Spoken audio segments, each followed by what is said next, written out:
Sveiki, čia 24 tiesiog podcast'o pokalbis. Šiandien kalbu su daktaru Grievson. Jis yra buvęs mano kolega Lancasterio universitete, kai aš dariau postdoką, ir jis yra vienintelis žmogus mano draugų tarpe, kuris yra buvęs Antarktidoje. Aleksas ne tik pabuvo Antarktidoje, tačiau praleido pusantrų metų dirbdamas mokslinėje stotyje kaip inžinierius.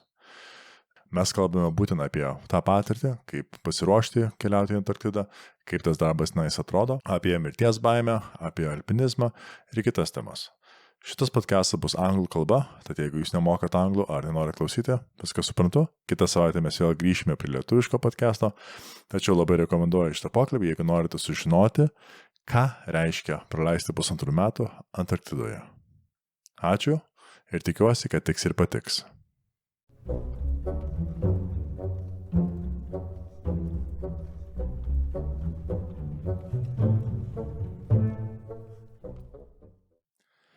Hey, Alex.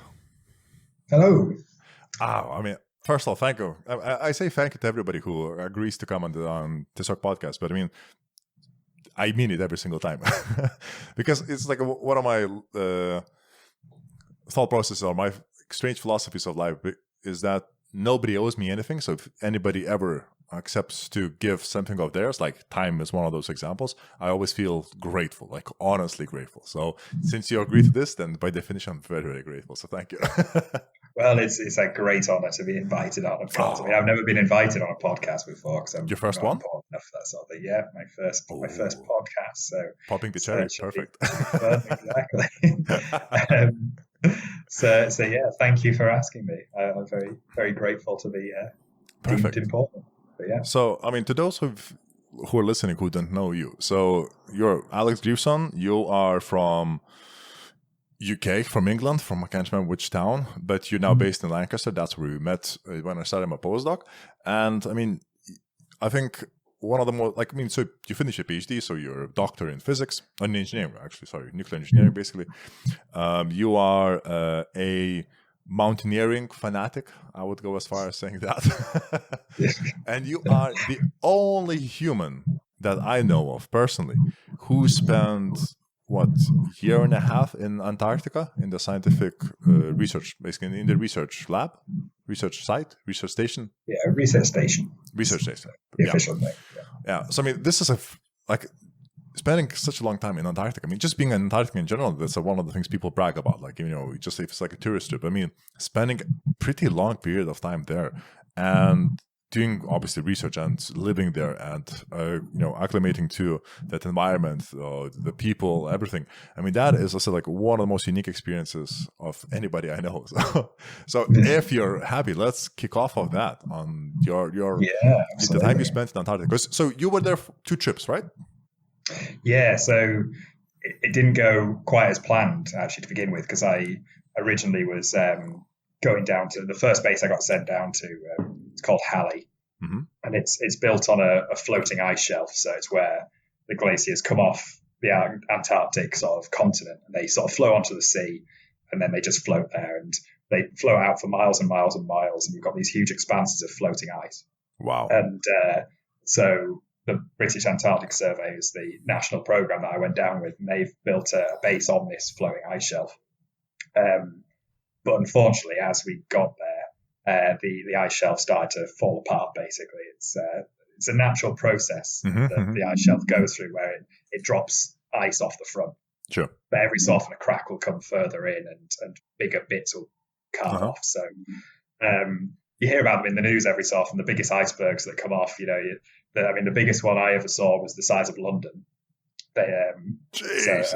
I was shown a satellite picture of this thing, and it was transposed with a map of London on it, and it was bigger than the M25, like the motorway that goes around the edge of London. So these things are huge. This was the big sort of thing. It was actually quite a big program to move the base to get it off the place that was going to crack off, and it was actually on the telly, the whole process of moving this base. Wow.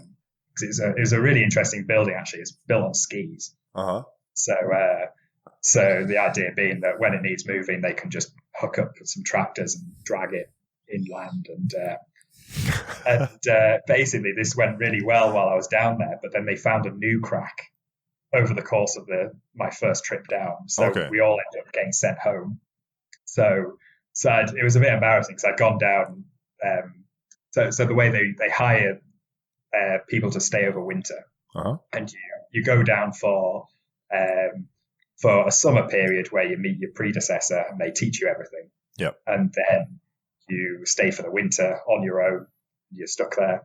And then the next summer, your successor will come in and you train them up. Okay. And then you disappear. So we were meant to be there for quite a long time. And I'd gone round, you'll probably remember it. I sort of did all the goodbye parties. See you all. Bye-bye, bye-bye, bye-bye. And then, 6 weeks later, I came crawling back because they found a new crack and everyone was sent home, basically. So that was an interesting lesson in sort of disappointment and how expeditions go, really. But then I ended up being okay because I got sent back to another base. This one was built on dry land and had no chance of sinking into the sea. Right, which sounds like an advantage to some extent. Yeah, I mean, it was nice. But yeah, I was there for 15 months basically. So it was about sort of just over a year and a half, the whole sort of period of it, really. Mm-hmm.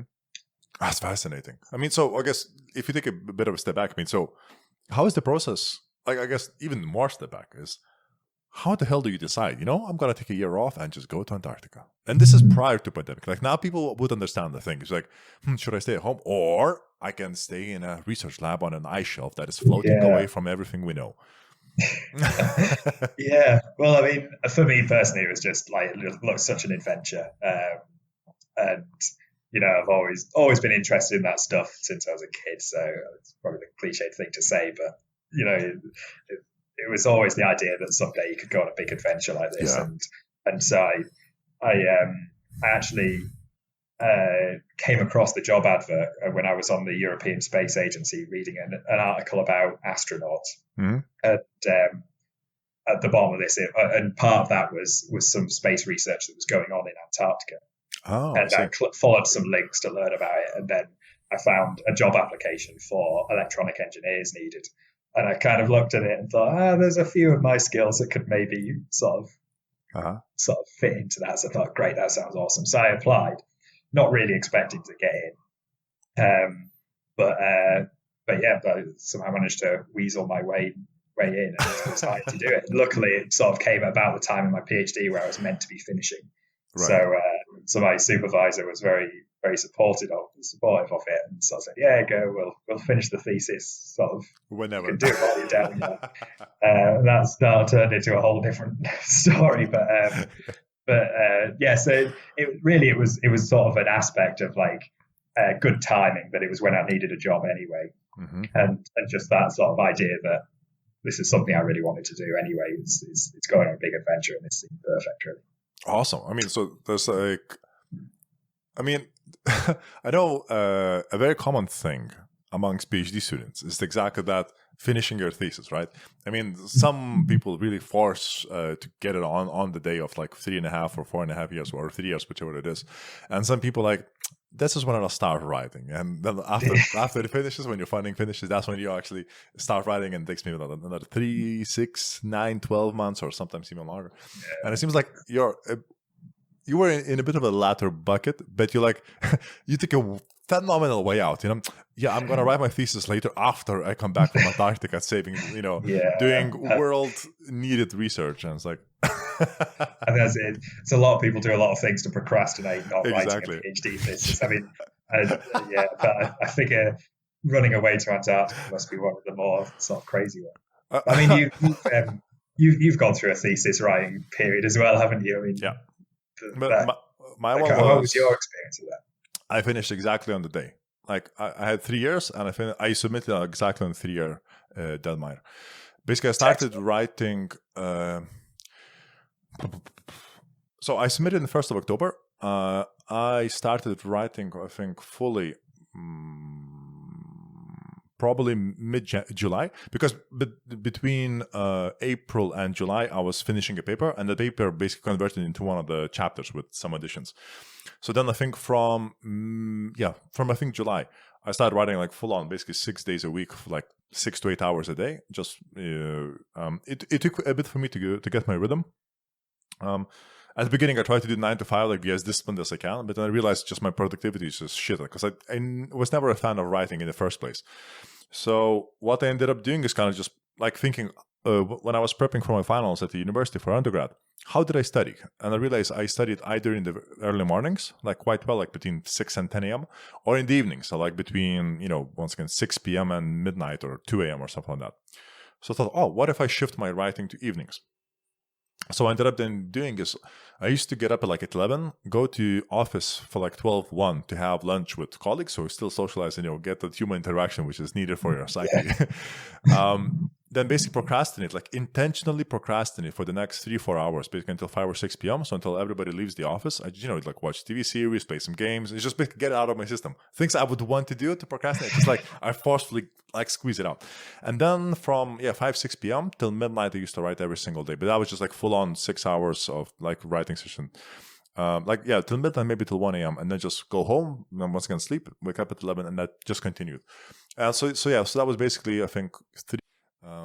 And then I remember I just walk outside the room and like, what? That's it? What?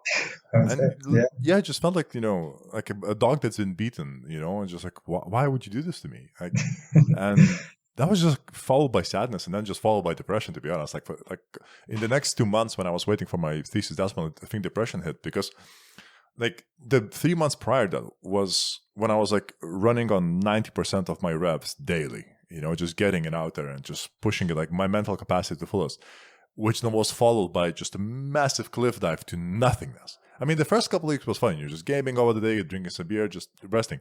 But then third week comes, fourth week comes, and there's like nothing. I just started going slightly insane. It's like, just got into, like, not huge, but like got a significant depression over that month. And it's like, oh, crap. Yeah, that need to kind of pull myself out.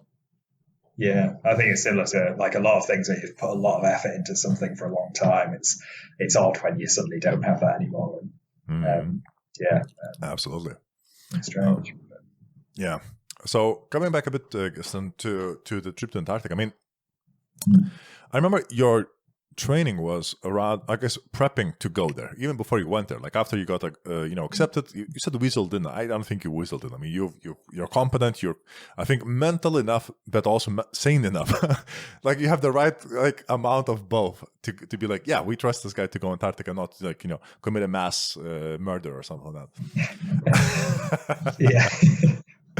So I mean, that's it. It's the site for people who go down. It's an odd bunch because you have got to be sort of almost crazy enough to like you said, like not throw your life away for 6 months, but 18 months or however long you end up down there for. But it's an odd thing to want to do and to commit to, but you've almost still got to, like you said, they need a certain, the ideal candidate really is probably very sort of level-headed and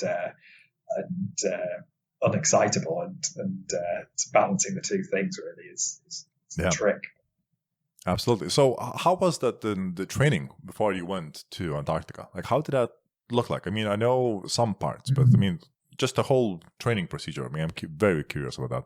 Yeah. So for me as an electronics engineer, a lot of the training, or at least most of the sort of useful training, was in Cambridge, where the HQ is, and was just working with sort of my immediate line managers were sort of permanent staff there who run the experiments, and they almost use you as their sort of eyes and ears and hands really to actually do the work down there. Because obviously if you apply for, or if you're working for these organizations for a long time, then it's not sustainable to be going down there every year and spending long-term trips away, especially when you start getting families and stuff. So they need somebody to go down there, and that's why it tends to be shorter contracts. But so I worked a lot with them, and then we had a training weekend in the fields of Derbyshire, which is a perfect analog for Antarctica, where you learn how to do crevasse rescue and lighting stoves and things. And it's a bit of an odd one. I think really what you're doing is team building. You're meeting the people you're going down there with. And I think they could get you to do anything. Right. As long as it was sort of just you doing something with them and you're getting to know people. That's the real training of it. It's because I think that the hard bit of it all is getting on with your teammates, is the interpersonal relationship. So you need to be a gel team before you get down. If you just got thrown in there, then you'd probably be fine. But you'd find a lot more people would find it difficult to sort of adjust. Absolutely.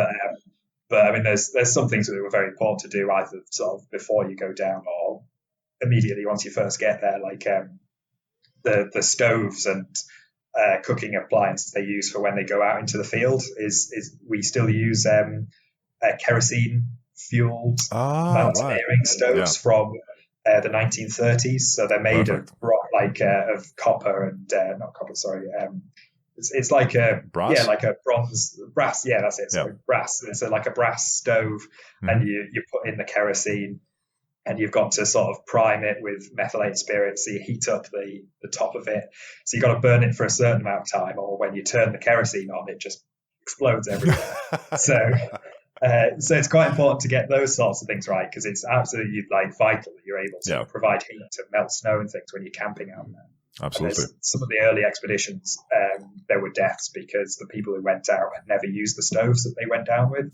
So they got there and they couldn't light it. And then suddenly it's such a fundamental part of living out there is heat, because without it, it's not even sort of keeping yourself warm. It's making water and cooking and everything. So so that's probably that bit that's what I remember most from the training, was sort of that learning to do those things.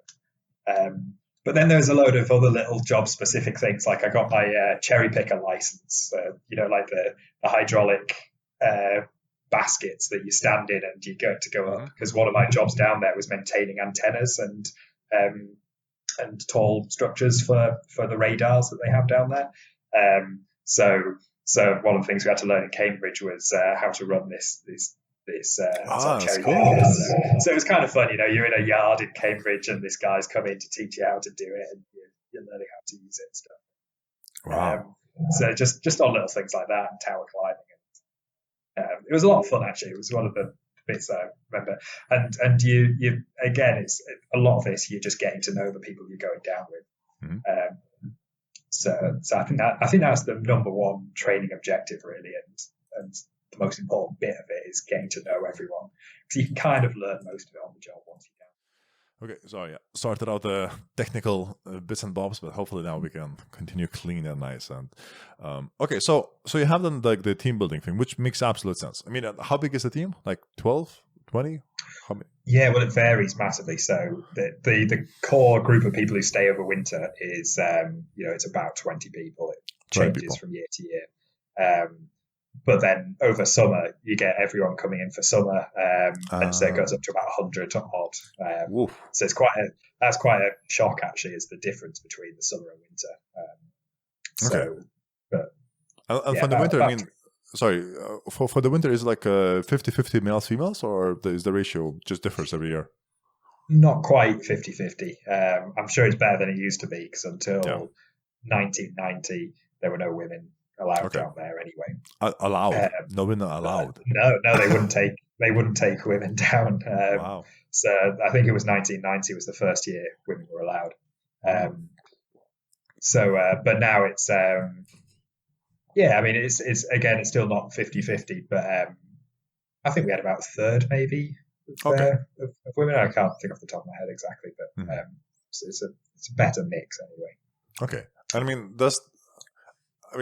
obviously you cannot compare, but I mean, do you think if it was, let's say, pure male environment, would it have been better or worse than the way it was?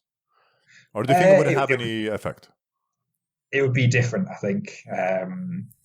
But I certainly wouldn't say better. I don't think I'd particularly say worse either. I mean, I've heard of groups that were down there who were all male and they get on well, and then sometimes it's different mixes. I think you'd have less of there's always like an element of when you've got mixed gender groups down there ends up being an element of sort of pairing off. Sure. Some relationships inevitably sort of develop down there. So that probably adds a dimension to the sort of group dynamic. But it's I certainly wouldn't say it would be either better or worse without. I mean, I personally preferred it with women because I think you get a more sort of diverse group of people you're living with. So sure. But yeah, just get more, and I guess a bit more interesting conversations from time to time. Yeah. Instead of just guys like, that kind of shit. It depends on the guys, doesn't it? I mean, it's not all just lads, football, yeah. Exactly, yeah. Yeah, it depends who you get.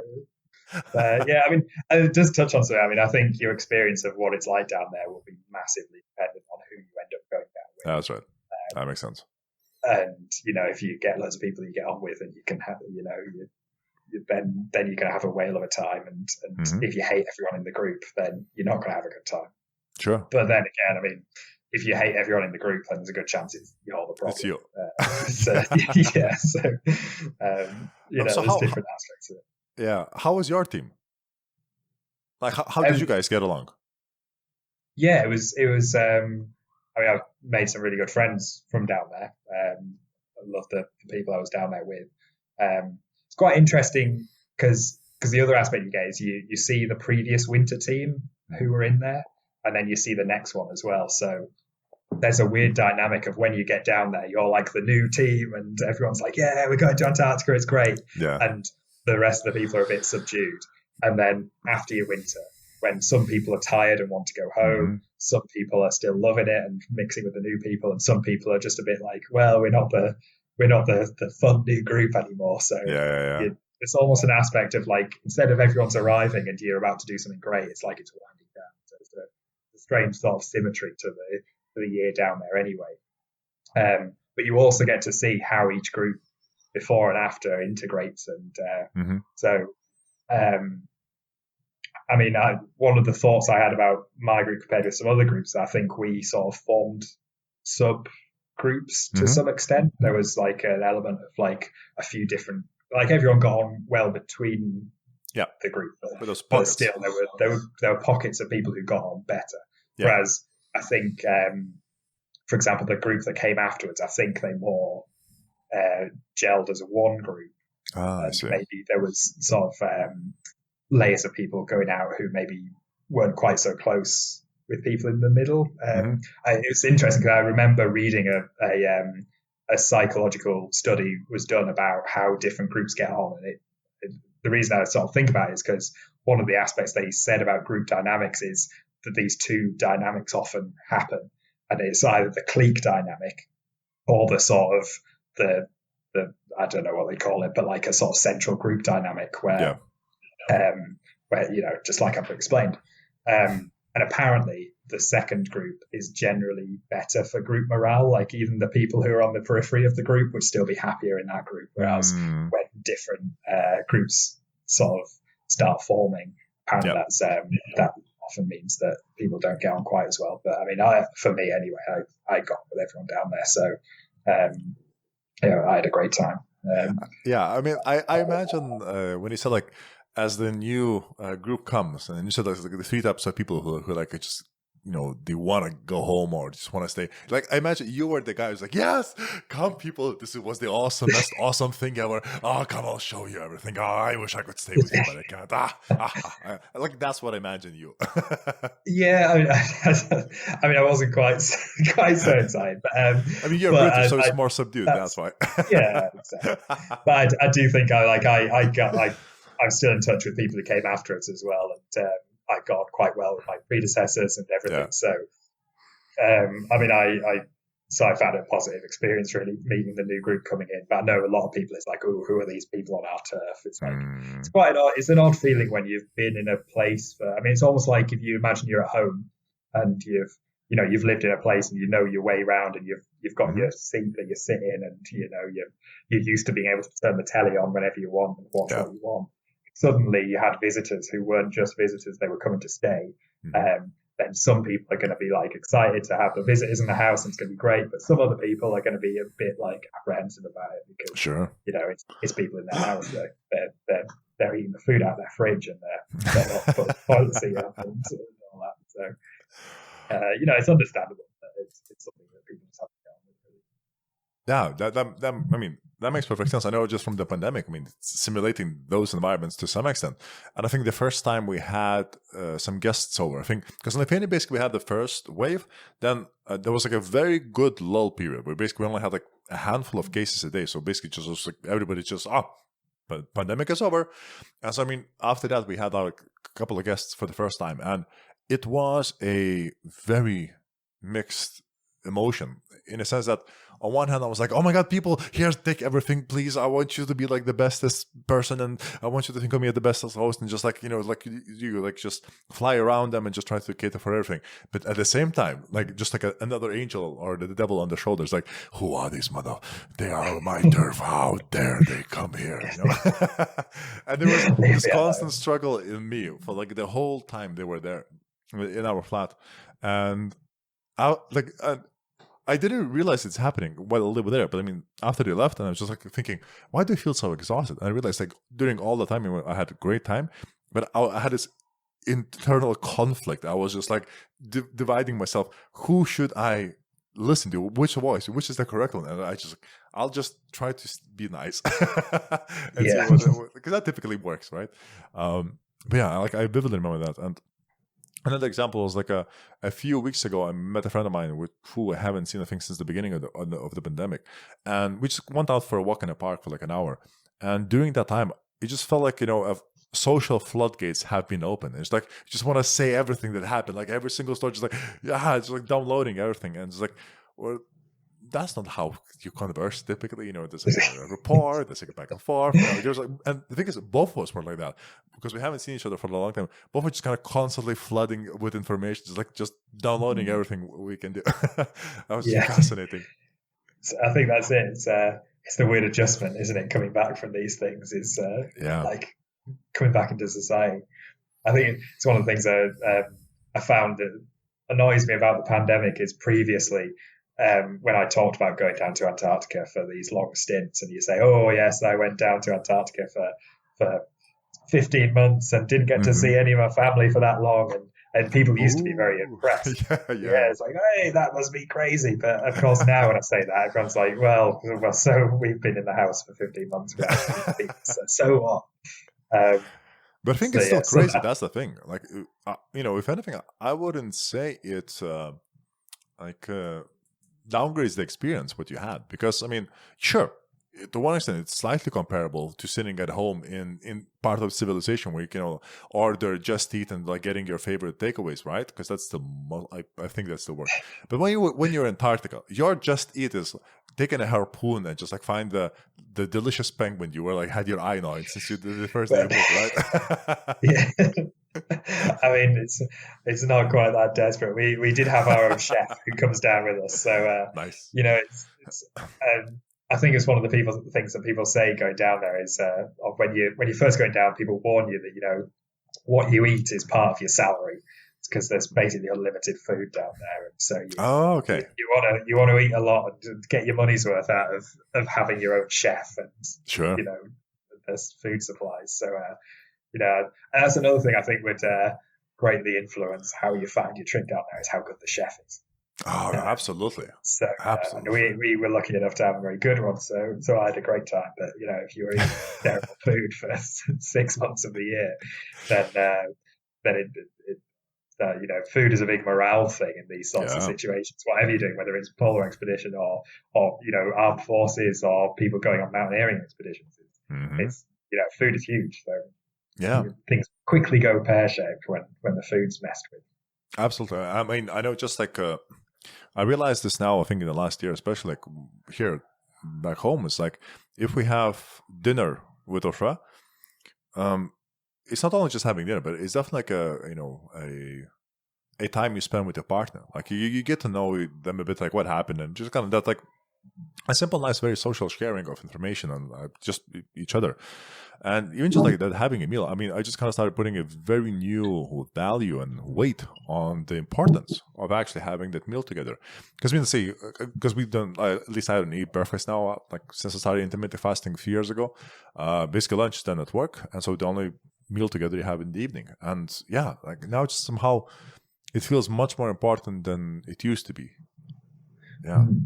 Well, I think that's one of the parallels I've sort of noticed between being down south and being in the pandemic is I've kind of almost ended up using food as a thing to regulate your day by. You get into a routine of when you have your dinner, when you have your breakfast and things. Yeah. And down in Antarctica, you have it like a set dinner time and a lunch time.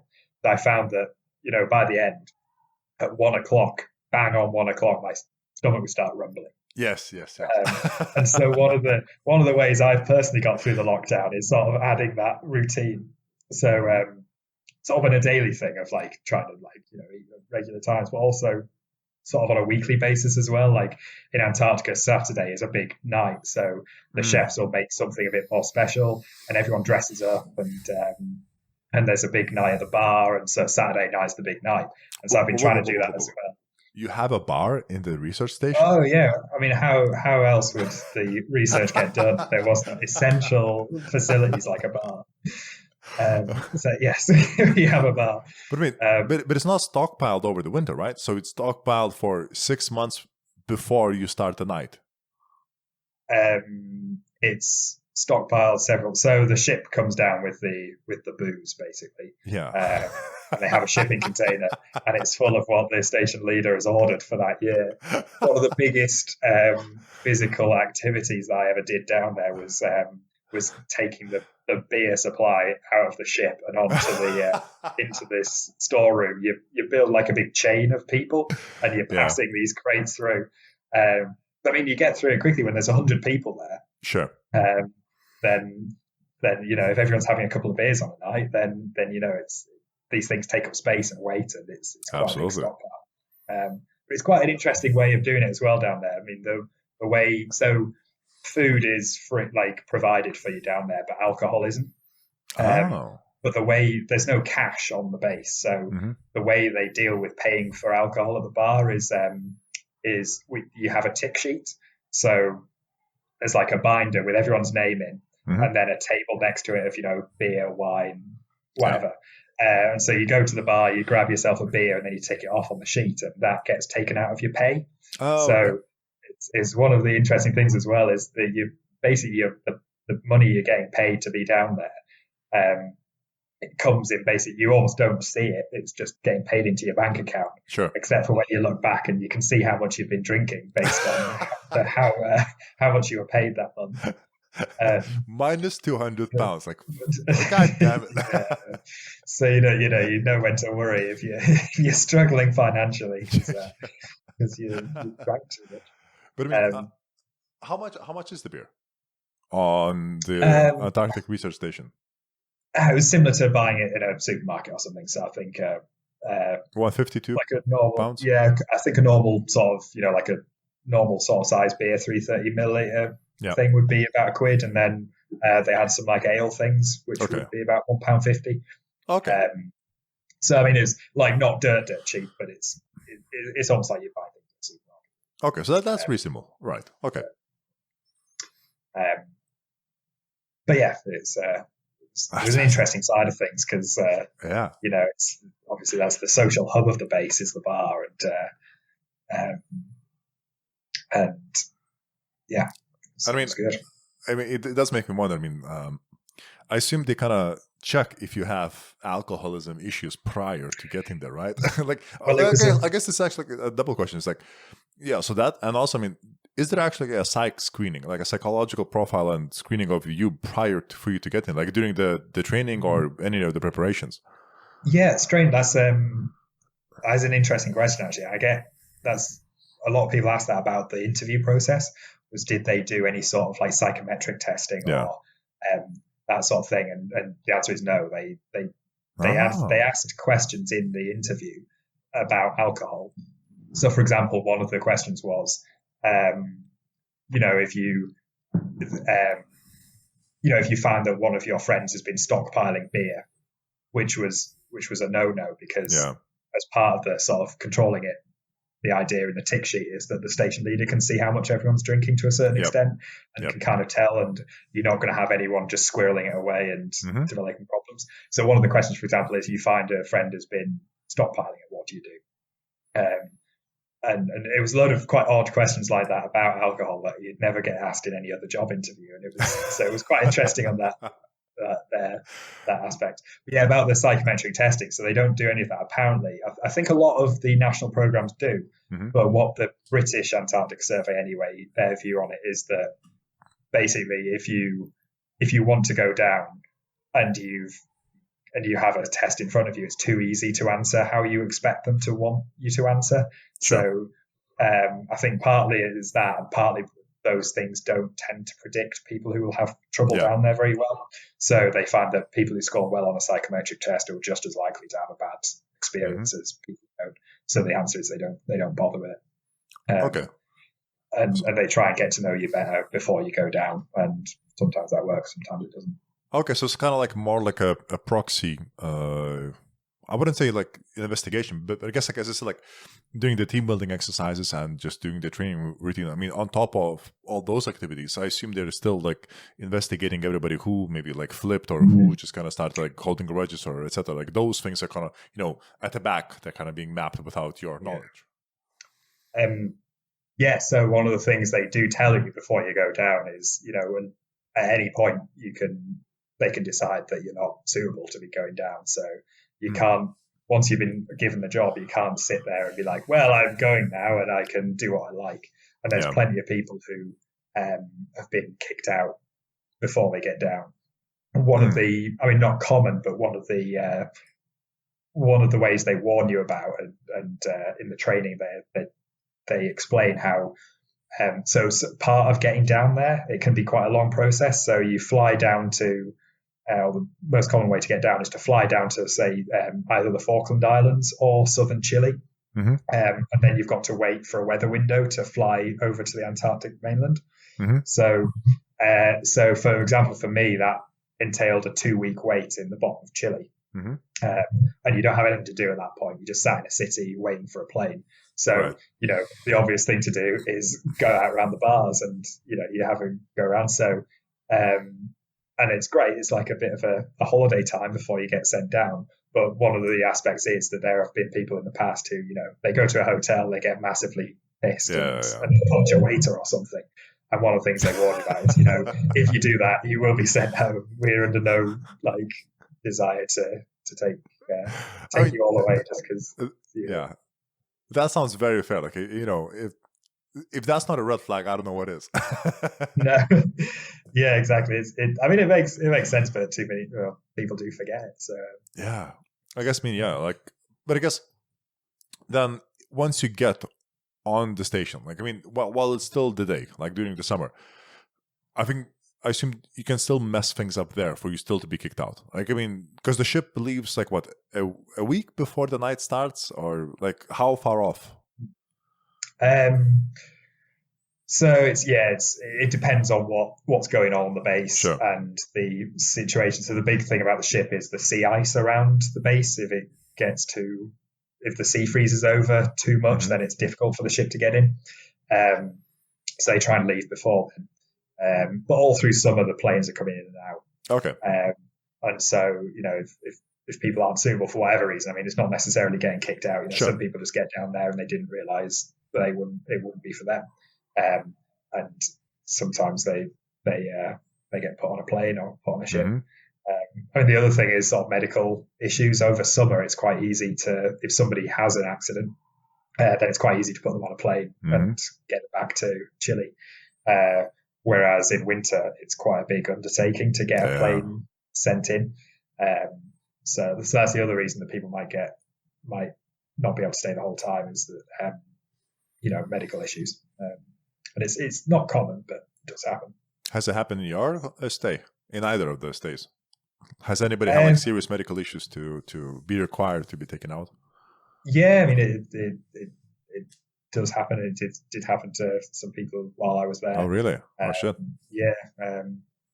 So, especially over summer, there's 100 people there, and it's like if you take 100 people for 6 months, somebody's probably going to go to the hospital. So, and that's even before you add the sort of everyone's doing quite physical work, and there's lots of sort of hazards involved with everything that goes on. Sure. So, something's going to happen really.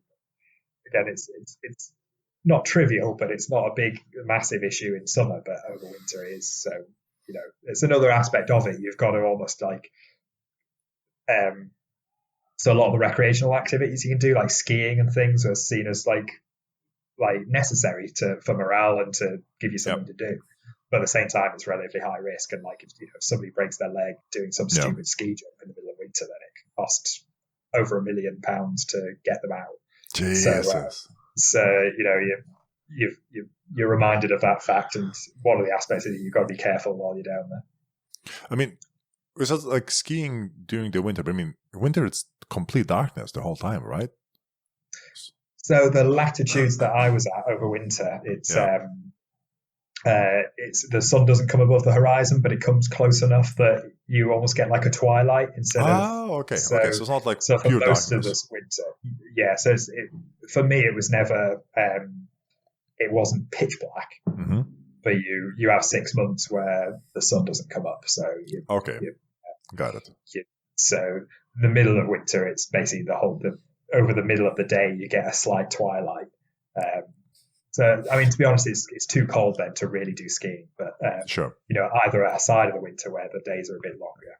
Then instead of just like a wink by the sun, it's like, yep, and you're out. It's up and then it's down again, But it's a weird way of doing it because it's, especially at the ends of the seasons, the sun it goes sort of up and then it stays very low and then it takes a long time to go under. So I think as opposed to like if you lived on the equator, it goes very fast over the top of you. Yeah. Down there, it goes very slow. And so a sunset will last all day in sort of August or whatever.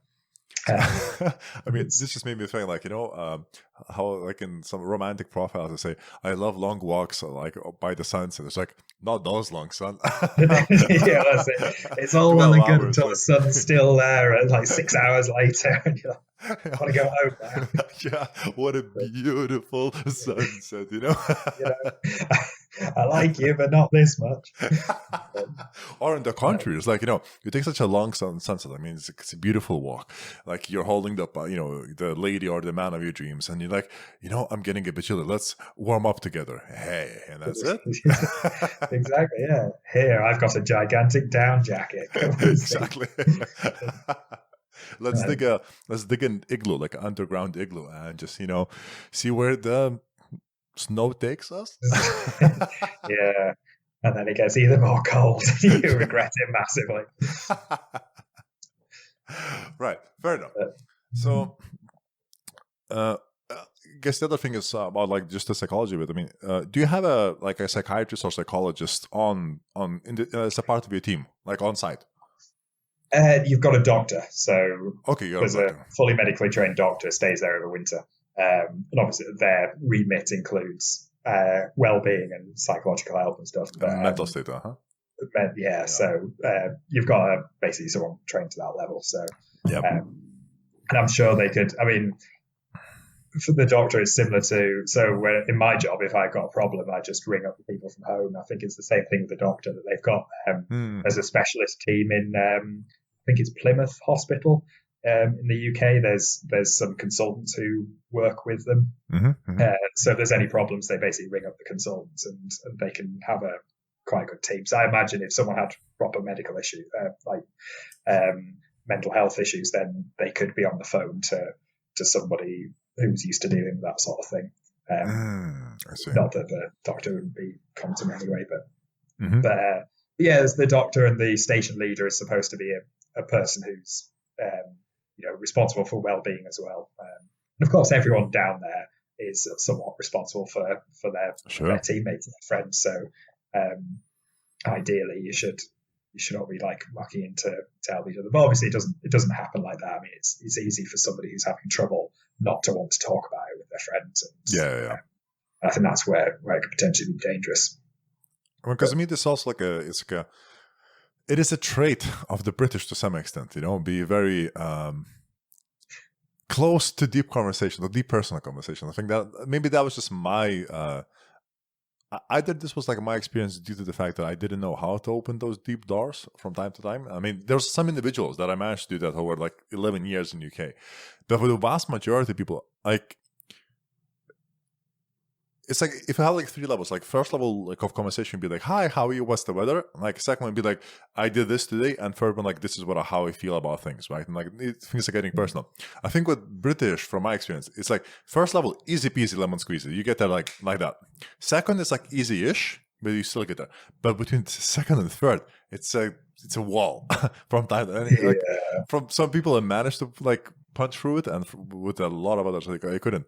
And I'm wondering, I mean, maybe I'm wrong, but I know this is like a stereotypical profile I'm painting.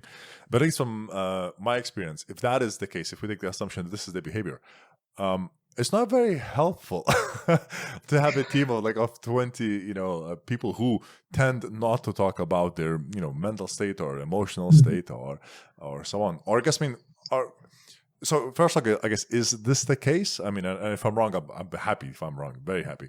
And the second of all, I mean, besides the bar, are there any kind of other activities or incentives to help people open up and to I guess, build that trust of opening up while you're there? So I mean, in the terms of like activities and things that go on down there, I mean, sort of socializing in the bar is quite a big part of it, but I mean, it doesn't necessarily have to mean sort of drinking or alcohol. I mean, sure. Like, board games are huge, and sort of there was a knitting club down there, and nice. People just, it's like anyway you can just hang out with people really. I still don't think it's necessarily a very conductive place to having deep heart-to-heart conversations if there's lots of people around.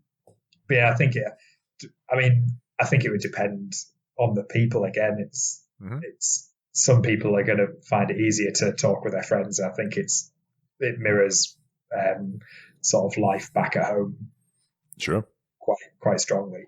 But I mean, yeah. So people are sort of going to find it difficult to talk about things at home. They're going to find it difficult to talk about things there as well. Whereas, sure. If someone easily talks to their friends, and you've made relationships or whatever down there, then there's the same sort of outlets. But I don't know. I mean, it's part of the British sort of stereotype and character, and I think there is a lot of truth to it. The stiff upper lip sort of thing is very real. So, but I don't know. I think that's just as much an issue for British society at large as it is for people who go down there. Yeah. To be honest, my experience is that you form, because you're spending so much time with people. If you're going to make friends, then you're going to make very close bonds, and you're going to find it easier to talk about this stuff than you would at home, I think. Okay. So yeah, I think just the nature of the place means people do open up a bit when they need to, but there's plenty of people who'd find it difficult. Yeah, I mean, I guess when you're there, I mean, do you actually feel like you're in survival mode, or do you feel like you're catered and looked after enough that it's just like it's more of a relocation to a bit more, the dodgy part of the town than like you're in wilderness? I think it's probably more like an institutionalization. I think it's probably, it sounds terrible, but I think it's more like being in prison than being in the wilderness. Because there's rules, you've got, it's almost more like being back in school or something. I didn't go to boarding school, but I can imagine it being very similar. You've got the station leaders and management who you're sort of are kind of in charge of you. And then you've got a very rigid timetable. So like I was talking about earlier with the food, you're expecting food at bang on the same time every day, and you've got a very rigid sort of schedule that you stick to. And I mean, everyone's very busy. So it kind of ends up that the summers are very intense. And then it almost flips to the other side in winter when there's less going on. It's sort of like there's more time to be bored almost. Yeah. But I think think that's. I think it's not a negative thing, but I think it's also institutionalization. You get very used to the sort of schedule and the sort of rules and sort of maybe not rules, but like the the culture of the place. It completely takes over life, and you very quickly get very sort of settled into it. And it's quite odd when you come out the other side again, because suddenly you've got no one telling you what time you're going to have dinner. In fact, I remember the first time coming out, the weirdest thing was going to a cafe and having to choose my own food. Okay. Because suddenly I was given like a big board of, like 20 things that I could have. And it's very hard to choose, and suddenly you're dealing with money as well. It's like, oh, do I want that? But is that expensive? Can I afford that? And of course, none of these things is an issue. You've got enough money, but you've never had to think about that. Sure. For a month and a year and a half. For a year and a half. So, it is an odd feeling, and it takes some adjustment getting back out again. But I personally spent a couple of weeks traveling around Chile. I found that as being a really useful sort of adjustment phase to get used to real life again, because it didn't feel like real life because you're on holiday. But at the same time you were getting used to talking to people that you didn't know and working out what time you wanted to go to bed and things. I mean, from all the time I know you, I don't think I never got the idea that you ever had issues talking to random people if you wanted to. Oh, like no. You just didn't have those boundaries. You're like, hey, let's talk. That's it. Yeah. But that's it.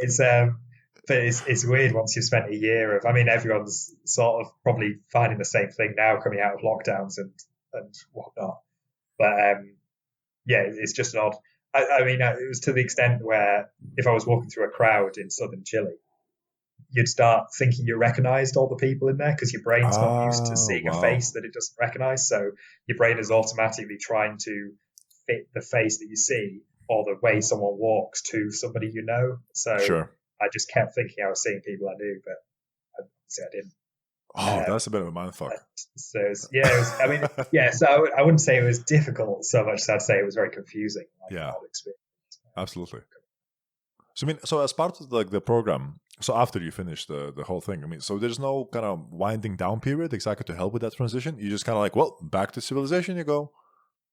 Yeah, well, no, there's no sort of winding down officially. It's one of the things that some of the people who have been down there a long time said was that they thought it was easier to readjust back in the olden days when everyone would go home on the ship.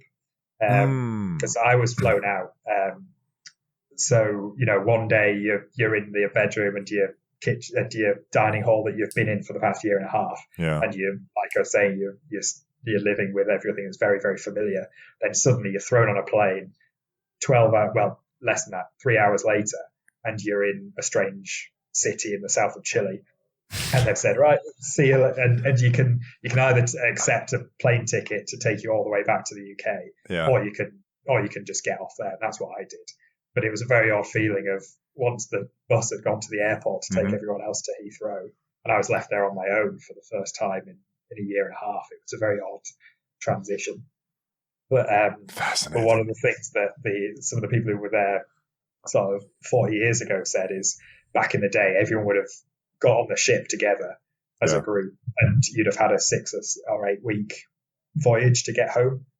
So that would sort of serve as a bit of a decompression time.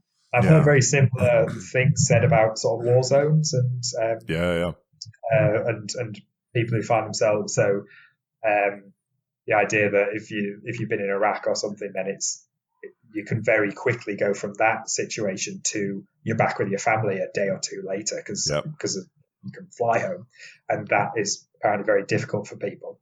Whereas back in the if you were fighting in the Korean War or something, then you would have had a huge long voyage back, and there would be a separation between home and the things you'd seen and the things you'd done. So I think it's a similar sort of thing. Yeah, it makes sense. I mean, I know I listened to Jocko Willink's podcast I think less regular now, but I mean, so he was a U.S. Navy SEAL commander, and he was in charge of one of the battles, I think, in Ramadi, like in Iraq, back in 2008, 9, 10, something like that. And so one of the things he talked about in one of the podcasts, exactly the decom, like decompression time he had for the special forces officers, I think. And so I think in the U.S. Army now it's a standard procedure that basically after every deployment, I think there's like a 3-month decompression time, like as you basically I think it's like you're still part of the military and then just decompress or I think it's like 3 months until they go back, like allow you to go back to civilization, with like psychological care and everything like that. I mean, I don't know if this is only for the special force, like for Marines or like, or if Marines get it or not, like, or basically only like if you have to be like a Navy SEAL or Delta Force or etc. But that seems like a very sensible and caring, really, procedure that you want to follow. Because I mean, so a very simple example for me was the Kilkim Žaibo festival that happens here in Lithuania every year, and I've been part of its organizational committee and like volunteering for the last 3 years. Yeah, so once you go to the festival itself, so it's basically like a week preparation for the festival itself, and then there's like 1 or 2 days of tidying up. So you're there maybe like 10 to 14 days, I would say. And so once you're there, you are fully in. Like, I mean, you live together, you work together, you just basically get the festival going with maybe team of 30 plus minus 5 volunteers. Everybody's a volunteer there. I think that's one of the nice things, because people are there because like they're idea driven, that they want to see this happen. So I think there's like a self-sacrifice is one of the fundamental features, I guess, of each individual there, at least who stays there for more than 1 year, because they're happy to work 16 hours a day just to get things to either prepped or during the festival to get a festival going. And so so I think from the first day you get, maybe like from the second day, it just gets full on. Like you wake up at, let's say, work starts at I think 9 a.m. and then you just work until dusk fundamentally. And I mean, it's good fun because it's just so involved, but you live in this kind of like a parallel world to some extent. Is that whatever things you worried about, work, family, friends, it doesn't matter. Like there's only a single goal: get that festival like ready and get it going, get it successfully finished, and then tidy up. And I mean, it's so much fun, and just applying like myself, at least every single time I've been there, is insanely fun because you get to do so many things. But then after it, you go home. I mean, you are exhausted. I mean, you're like, so for example, like during the festival, when it's on, so it's for 3 days. And let's say I work at one of the stages. So like I look after the backstage and I introduce the bands and like work on the stage and so on. So I am at my stage between like 11 a.m. and 3 a.m., like just the whole day, on and off. And so you end up sleeping for like maybe 5-6 hours, like during that time after you've already been quite exhausted from the preparation. And so as everything finishes, I mean, the only thing I think about is sleep. And so every single time what happened was you drive home in just borderline hazardous state of driving. But then you go home, and for the next 2 days, I sleep for like between 14 and 16 hours each day. It's just like I'm so out of it. And it's not even physically, it's just mentally, just like it's so draining because like you're just always engaged. Even like, especially, I mean, when I'm on the stage, like it doesn't matter if it's the third day and it's like say the 7th band I need to introduce and everything, I still have to be switched on fully. And that just takes, I mean, it's super fun, but it takes a serious load on the brains. And now for the next week or so, the world just feels dull. I mean, that's like a general sensation, I think, by everybody. We felt that. It's like you go home, you sleep for those, let's say, 30 hours in the next 48 hours. And then for the next week or so, just the world feels boring and dull. It's like, where's that excitement? Where's that kind of pushing? Where's that like sacrifice you might need to, to get things done? And just like, the mundane is mundane. That's exactly right. Yeah, I guess it's like whenever you're in a bubble to really sort of focus on one thing, and it's always going to be that, like, it's weird coming out the other side, isn't it? Yeah, exactly. And I mean, I can only imagine, I mean, like coming back out of like a year and a half of this, once again, very peculiar bubble. in its own regard. Then coming back to the real world, it just must feel like, this is just, you people are so petty and like so much boring. Why would you care about this? Oh my God.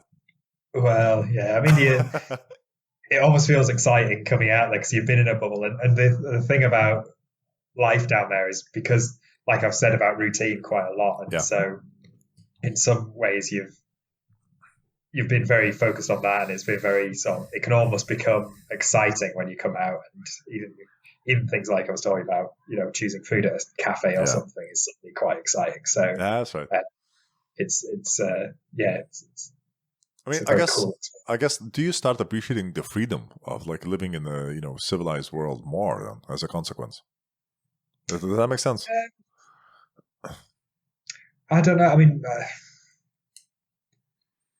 I've in some ways having more physical freedom is nice and odd. I mean, like the base there I was at was on a small island, and you couldn't leave the island. It was physical boundaries to it. So having more freedom in that sense was very nice. I guess the other sort of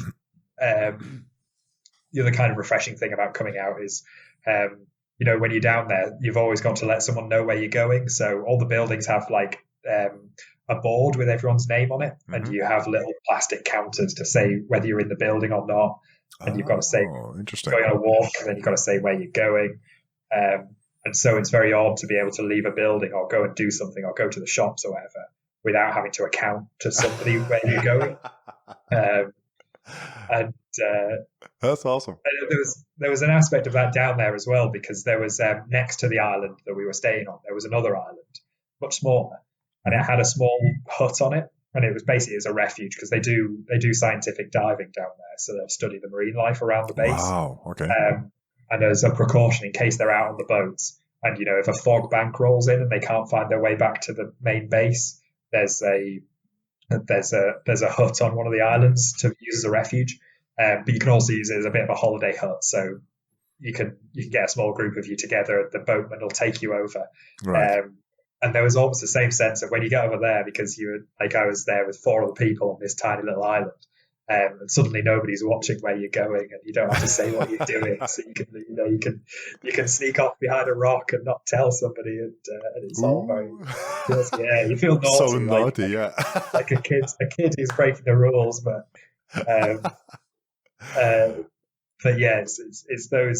it's the little things that you do to sort of step outside that almost institutionalization, which feels strange. It's fascinating. So okay. So, I mean, now I kind of want to get into just that nighttime that you were there. I mean, so I said like you had your, electronics engineer as your duties, which I assume is basically, like I said, like looking after the radio towers, as I think you said, antenna towers, right? Yes, there's some scientific radars down there looking at weather. That was the main thing. And there's some other things looking at various other aspects of the Antarctic environment, like some cameras looking at sea life and all sorts. But that was my main day job. Yeah. So then, I mean, it's just like there was like a very strict routine. So I mean, can you tell me about what was that routine? So like, when do you get up? When do you like say work? When do you chill? When do you how was your day like? So actually there's 2 major differences between 2 types of days. So one of the duties of the electronics engineer is to help the meteorologist do the weather observations. So if every other day, so there's 2 of us, over winter we'd be doing these weather things. So every other day, the day would start at was about 7 o'clock, getting ready to go and launch the weather balloon. And so you'd walk over to the aircraft hangar and fill up this huge balloon full of helium and attach a little GPS transmitter onto the bottom of it, and then you'd let that go. So that'd be the first duty, and at the same time you'd look at the clouds and the weather and you'd record that. Then on a weather day, every 3 hours you've got to record the weather. So you've got to be ready to go out and have a look at the clouds and see what they're doing.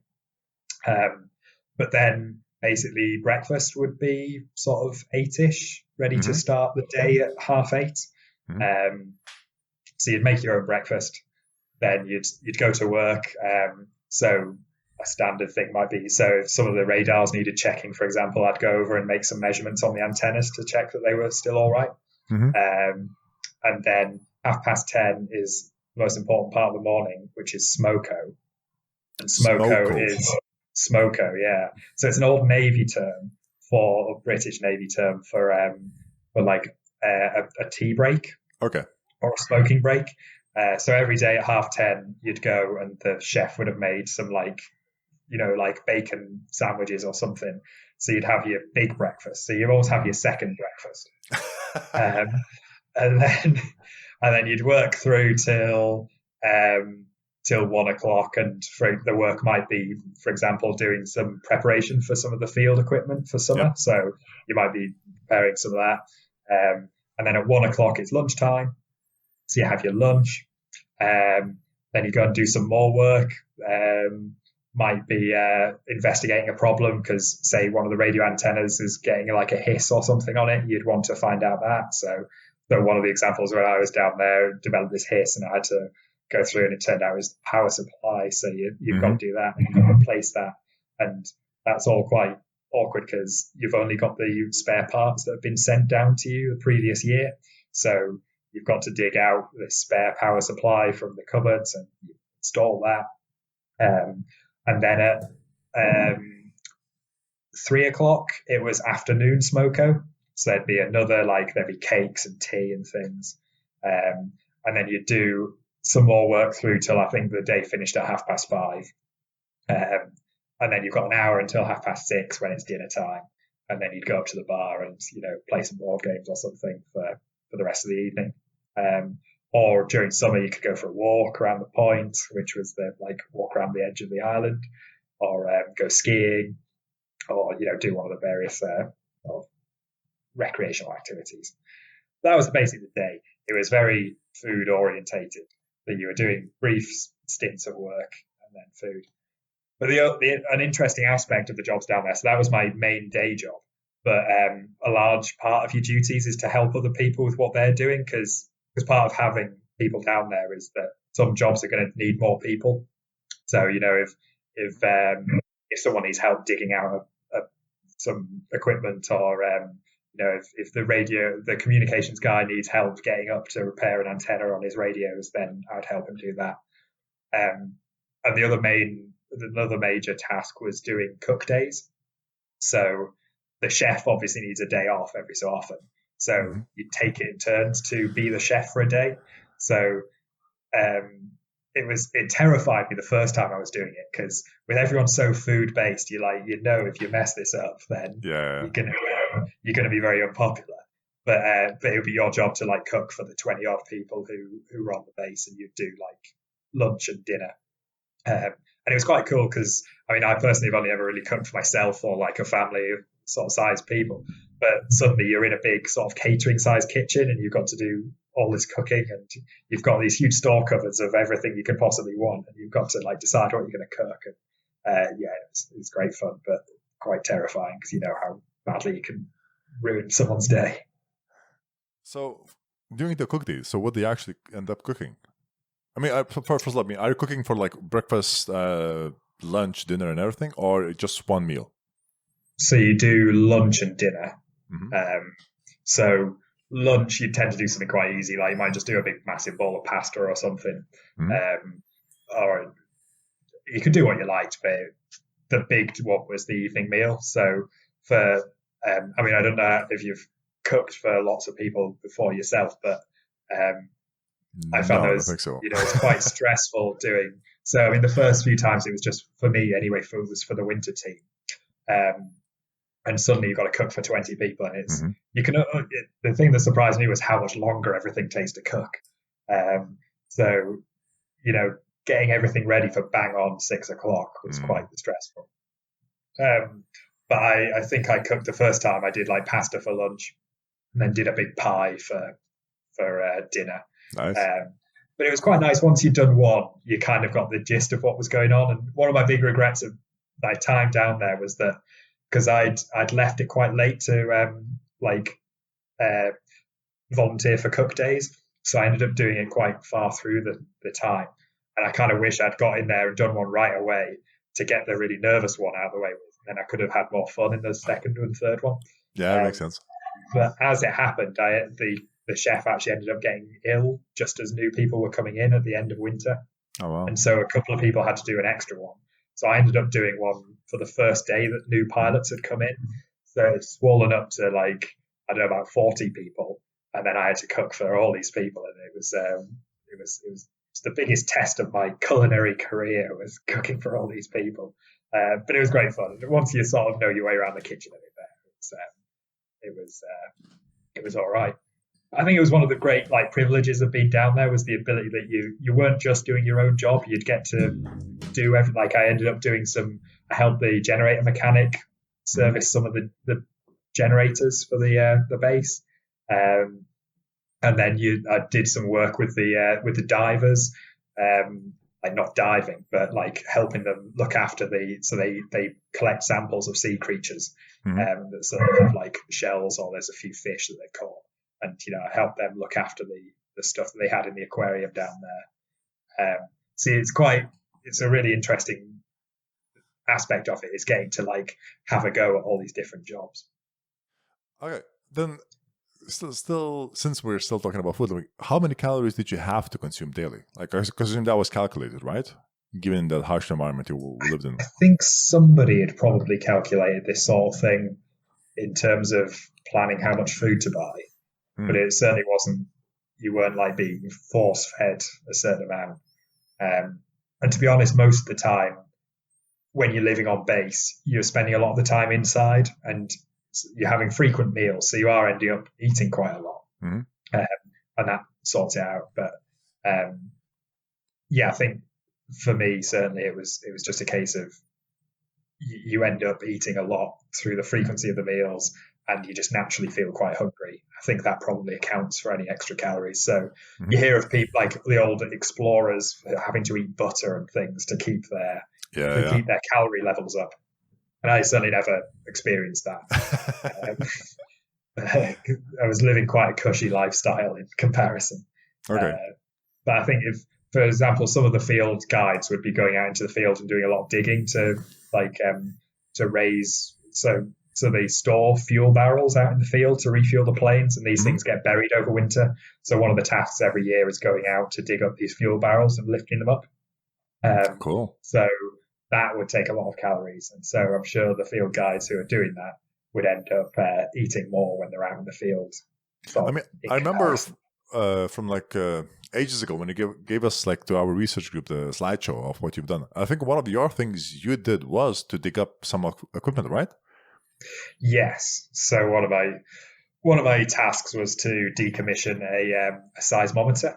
So one of the experiments they're doing down there is they've got they're looking at how the tectonic plates are reacting to the ice being removed. So the ice is diminishing because of global warming, and the tectonic plates underneath will kind of rise up almost like a boat being unladen. So the same thing happened in the UK, for example, after the last ice age, and you can actually do a similar measurement in Scotland. So Scotland is rising because it's still rebounding from the ice being removed at the end of the last ice age.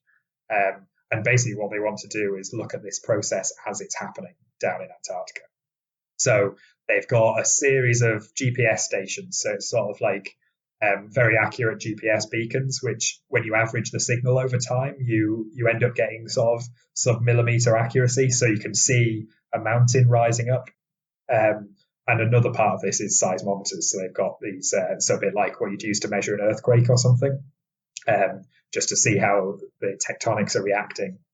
And one of these had been not looked at for a few years, I think, and I ended up having to dig, I think it was a 3 or 4 meter deep hole in the snow to recover this thing. And I've never been so exhausted in my life. I was digging this huge hole. The annoying thing is they put a protective cover over it. So where the seismometer was, you had to dig even further down to get to the bottom of this protective cover and get it out. I mean, what do you just tell me about like the tectonic plates being, lifted? I never heard this awesome process happening. I mean, this is just fascinating as hell. It's but I guess my question, I thought like tectonic plates, I mean, they're part of the mantle, right? And I thought mantle is pretty much like rigid. It's not like, pushing, like, because pushing up and means it's floating, right? And floating would mean that it's something liquidish underneath. And then what is then that liquid that's pushing it upwards? I guess my question. So you imagine, as far as I'm not an expert on the subject, but as far as I know, it's so you've got the molten core of the Earth, and then you've got a slightly less molten mantle around it, and then the crust is what's made up of the tectonic plates on the outside. So that crust is it's almost like like loads of floats on a swimming pool or something, right? Lots of polystyrene floats, but all these things. So, for example, where one goes under the other, that's where you get the ridges and volcanoes and earthquakes are formed. But as part of this, it is a dynamic system, and where you've got a lot of weight. So, for example, the ice shelves down there, like at the very heart, it's kilometers thick of ice. It's huge amounts of ice and huge amounts of weight. And this is enough to suppress the tectonic plates while they're floating. So it behaves like a float on a bit of water, and then like a boat in a pond. And then when you remove that weight, it's obviously, because it's such a huge and viscous system, it takes millennia to finish rising up. But if you could somehow film the Earth over sort of millions and millions of years and speed it up like a time lapse, then you'd see it all moving like that, and you'd see it bobbing up and down, and that's what they're measuring is this process of rising. That is insane. It's like I said, it's happened all over the world after the last ice age, and as far as I know anyway, it's Scotland is still rising up above the rest of the UK. So what you're seeing there is like the end of the process, and what they want to see down in Antarctica is the beginning of this process. It's how long does it take for the tectonic plates to start moving once the ice starts melting, basically. That is incredible. I mean, like, from an experimental point of view, to be able to measure that is incredible. It's amazing the accuracy of the GPS systems and stuff that you're working with down there. It's like I said, it's you have a GPS beacon, and so it's not like where you look at your phone and you might be able to get your position to within a few meters.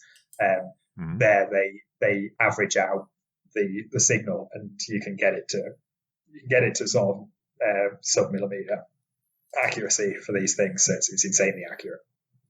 I mean, it's very impressive. Yeah, because like you must be working close to the margin of error in those cases, right? So I mean, like just getting your statistics and everything else, and your basic error propagation to be great enough to, and like basically your sensitivity must be so huge. Oh, this is just fascinating. Like from experimentalist point of view. It's the sort of thing I'm very glad I mean, maybe I'd enjoy doing it. I'm sort of quite glad that I didn't have to deal with the data because like you said, you probably have to do a lot of statistical analysis to work out what it's actually saying. But the information is in there. Yeah, it's just a case of teasing it out. Really. Exactly. Oh, that is just fascinating. Yeah. That's cool. Okay, so that's like one of the, I guess, so like physically arduous, but more fun thing. So like on a day where you knew you had to do that, and so it's going to be a arduous piece of work. So did you what were you tasked to eat more, or was it like it's your own choice?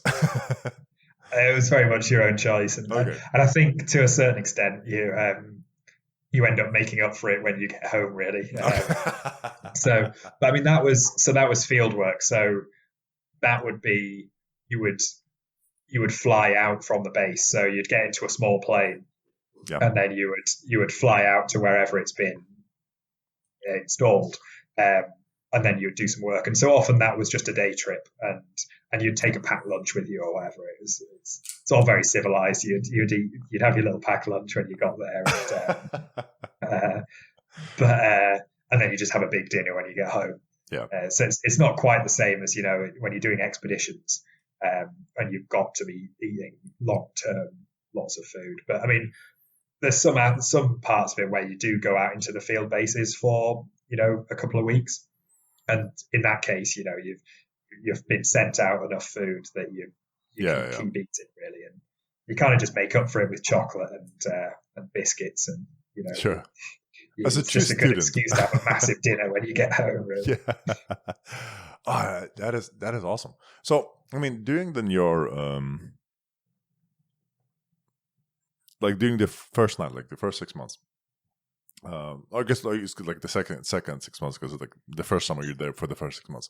So during the night, did you had any like odd experiences? I mean, like, I guess basically situations where things happen where they were not supposed to happen. In what respect? Like in terms of just like a action-packed sense. Like, I guess I'll ask, like, were you ever in any danger? Oh, every day, it was very impressive. No, I don't think so. It's okay. You've got everything you need to survive very comfortably down there. And sometimes you'd go out skiing or whatever, and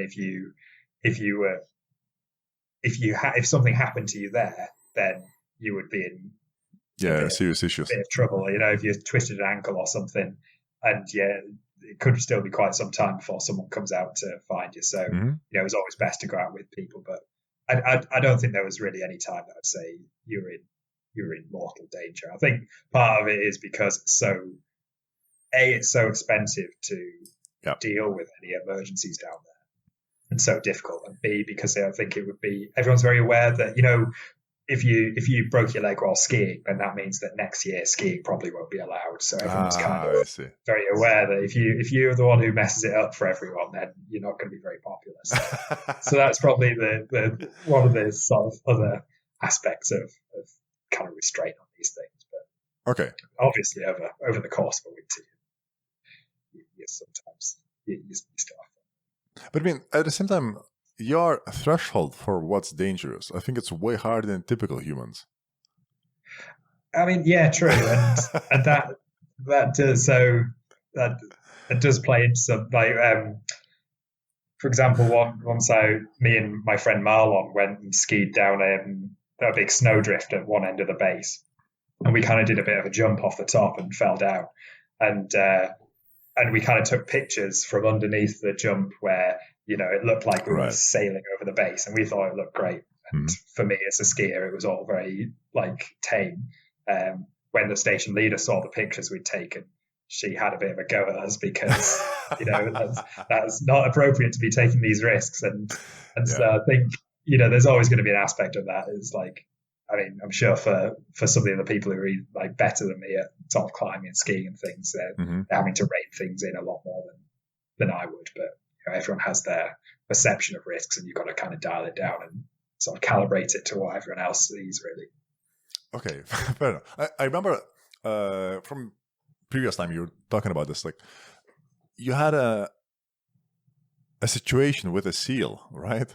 Not a Navy SEAL, but like a sea lion or something like that. Like I think you were like on the hut, like on the refuge island, and there was like a seal who was like eyeing you in the only, well, maybe it wasn't like a sea lion or a sea leopard. I don't know which one it was. I mean, going back to your previous question about were you in any danger, I think possibly one of the most dangerous things we came across was the wildlife.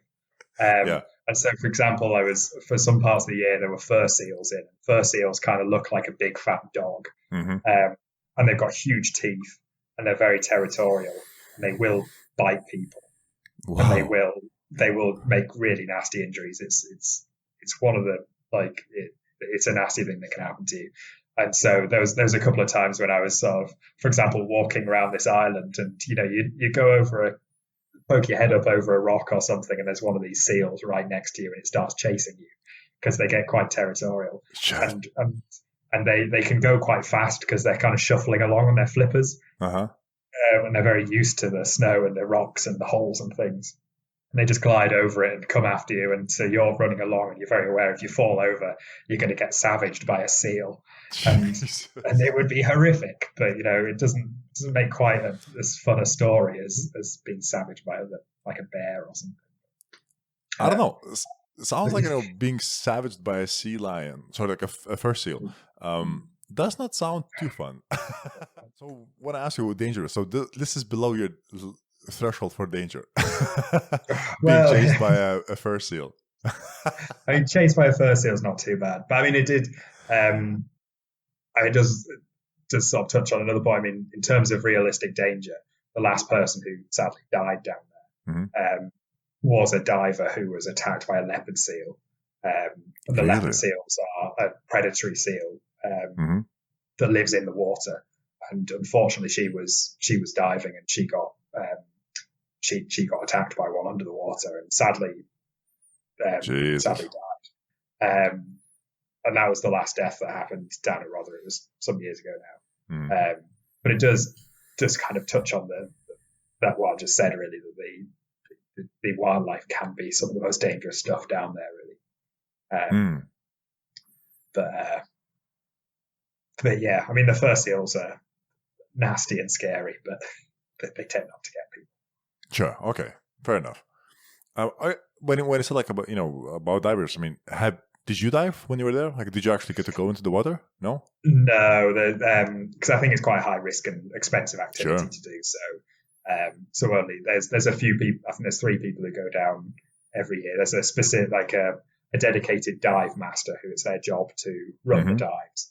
There's a marine biologist who does various marine research, and there's a marine assistant who is also a diver who helps with the research and does some of the field work around there. So those 3 do dives throughout the year. So I think it's one of the things that somebody else got to do, which I didn't, which I'm most jealous of down there, is they're getting to dive because they got to go under the ice in the middle of winter. Oh, so I think that would be a fantastic diving experience. You've got a very strange world where you've got solid ice above you and the depths of the sea below you. And absolutely, yeah.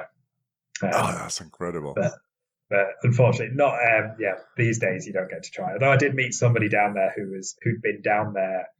I think it was 40 years ago, and he learned to dive there because in those days it was a bit more relaxed. You could do what you want. And the dive officer said, "Oh, do you want to come and learn to dive?" And he was like, "Yeah, go on then." And he went diving.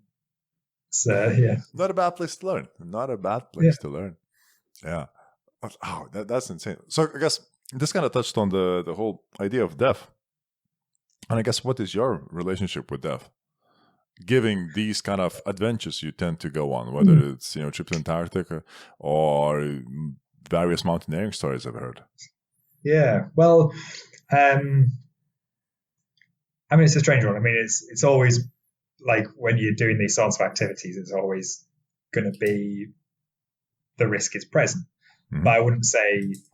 I mean, I've never gone out looking for danger per se. Sure.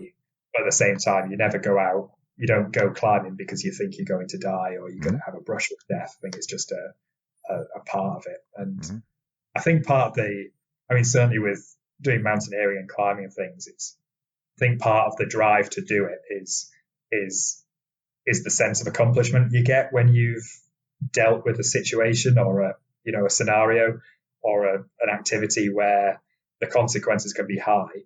And the only thing that is between you and that consequence is good judgment. And so learning to exercise that good judgment and understand the risks and mitigate them the best you can, I think that's for me anyway, that's a very satisfying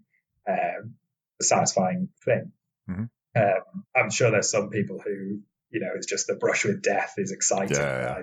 I personally find it quite unpleasant when it goes wrong. And it goes too close for comfort. But I think it's that opportunity to exercise good judgment that you don't often get in life these days because obviously we all live very safe lives if you don't go out your way to sort of find that risk. But I think it's a great part of life if it's there.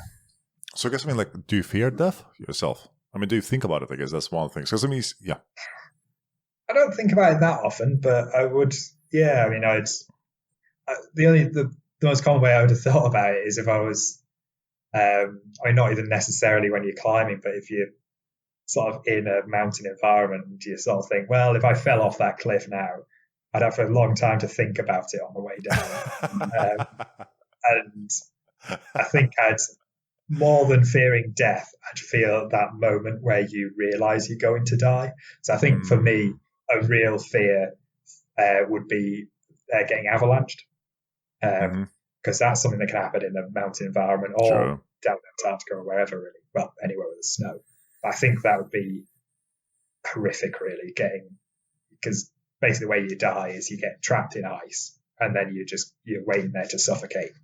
And I think it would be that moment where you realise that you've messed up here would be terrible, really. But yeah, it's not something I think about lots. I mean, like I said, no one goes out to do these things to die. The risk is there, and I think part of a good day out of doing something like climbing or mountaineering is like acknowledging that if you'd done things differently, then it would have that risk might have been greater. But because you were competent and because you exercised good judgment, you were able to sort of survive and enjoy those environments without having to worry about that aspect. And so getting away with it at the end of the day is very important. Oh, absolutely. I mean, otherwise we wouldn't be talking now. Very different. I mean, so has this, because it seems like in some sense that you're quite then comfortable with, how to put it, it's like you accepted that death is just part of the game we're playing, and it's like, fine. Like, since it is there, like, I don't have to constantly be considering it because I acknowledged it. And since it doesn't have a serious weight on my like, I don't know, actions or thoughts or whatever, then just kind of, it's fine. I mean, I wouldn't say just it's fine. I think, but you're aware that. I think it's coming back to like when you're aware that that could be a consequence, then you change your actions, but not by not going into, say, the mountain environment, or not by not climbing. You change by changing your behavior so that you can experience those places without it being an undue risk. I think I'm too cowardly to be able to go into those places willy-nilly where I genuinely might die and just be like, if it happens, it happens. I don't think that's not how I see it.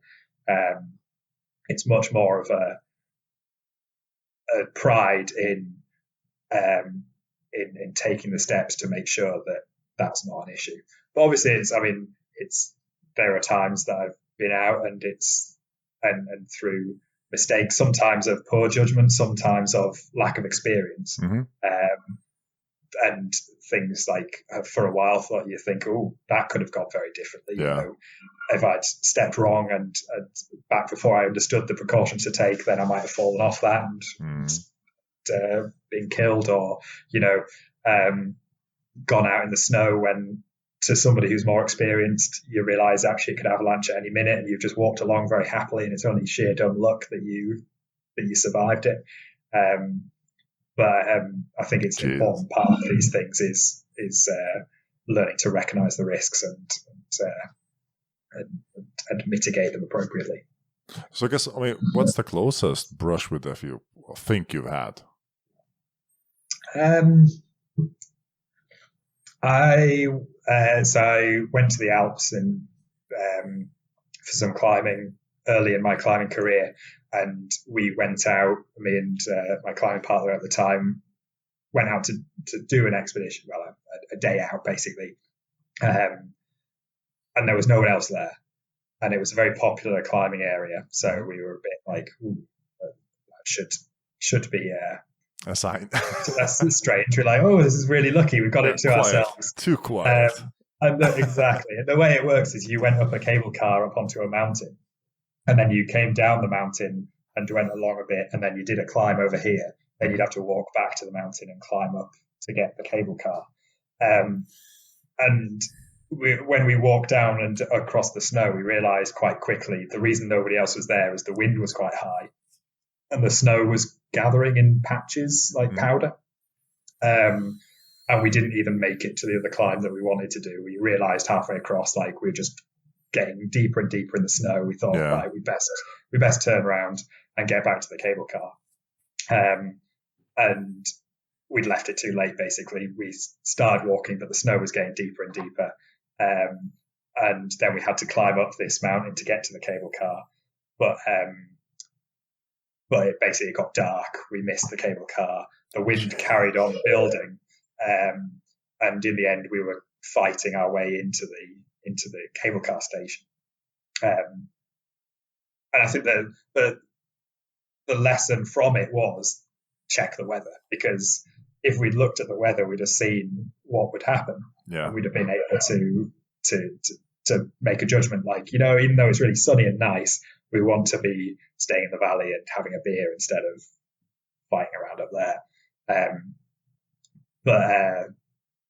But these things, if you don't know, you don't know. And, sometimes you just got to chalk it up to experience, really. And we were lucky that we got away with it. We weren't stuck on the mountain and in the cold and the wind, or to be avalanched. So we did get away with it. But once we'd finished, I'd say I was a lot better at judging those experiences, because you've got in the back of your mind, remember when this all went horribly? And whenever you're going out in what looks like really nice situations when there's no one else there, you think, is there a reason for this? Or, you've checked out everything that could kill you. Yeah. It's a weird environment when the whole place is trying to kill you all the time. So during which part of that trip back, when you realize, like, the wind is howling, the snow is accumulating, and you like probably getting like, ankles, knees deep in and everything, at which point did you kind of realize, shit, this is getting serious now?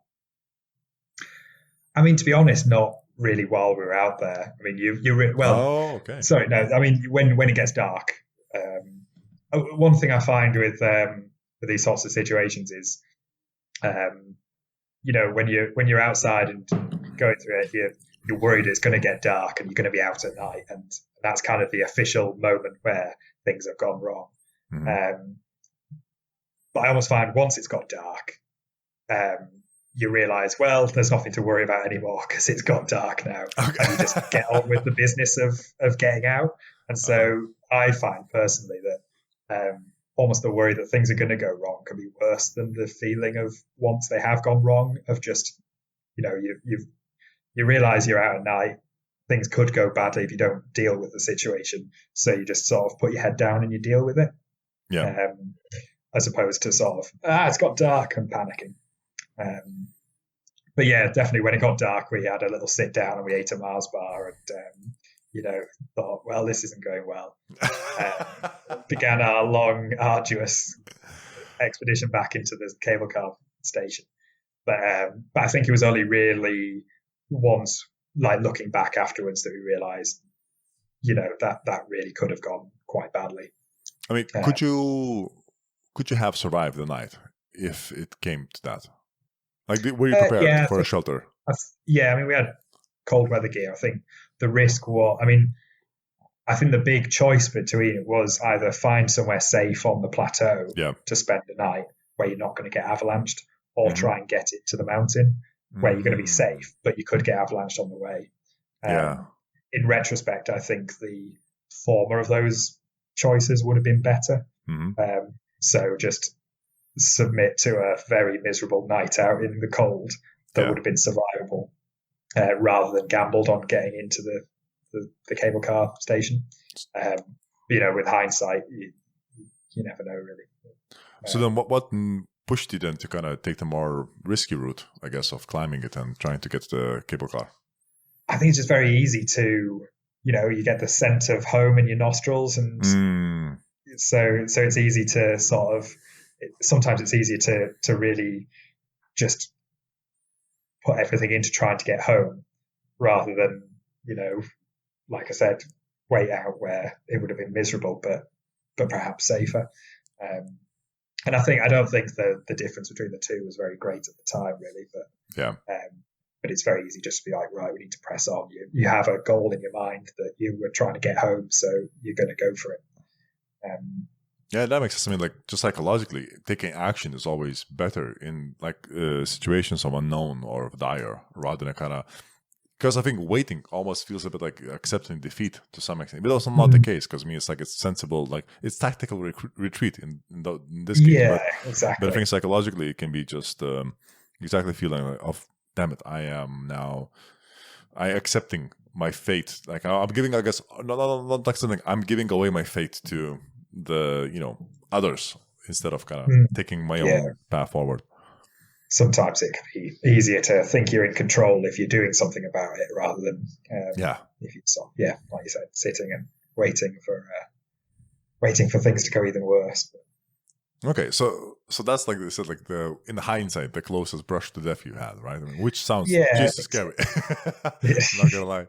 But I remember, one of the most fascinating stories you've told me. So I think two from your mountaineering stories that just kind of are etched into my mind. One was where you climbed the frozen waterfall, because that just sounds mental as far as I'm concerned. And the second one was, I think, also in the Alps when you were with Joe.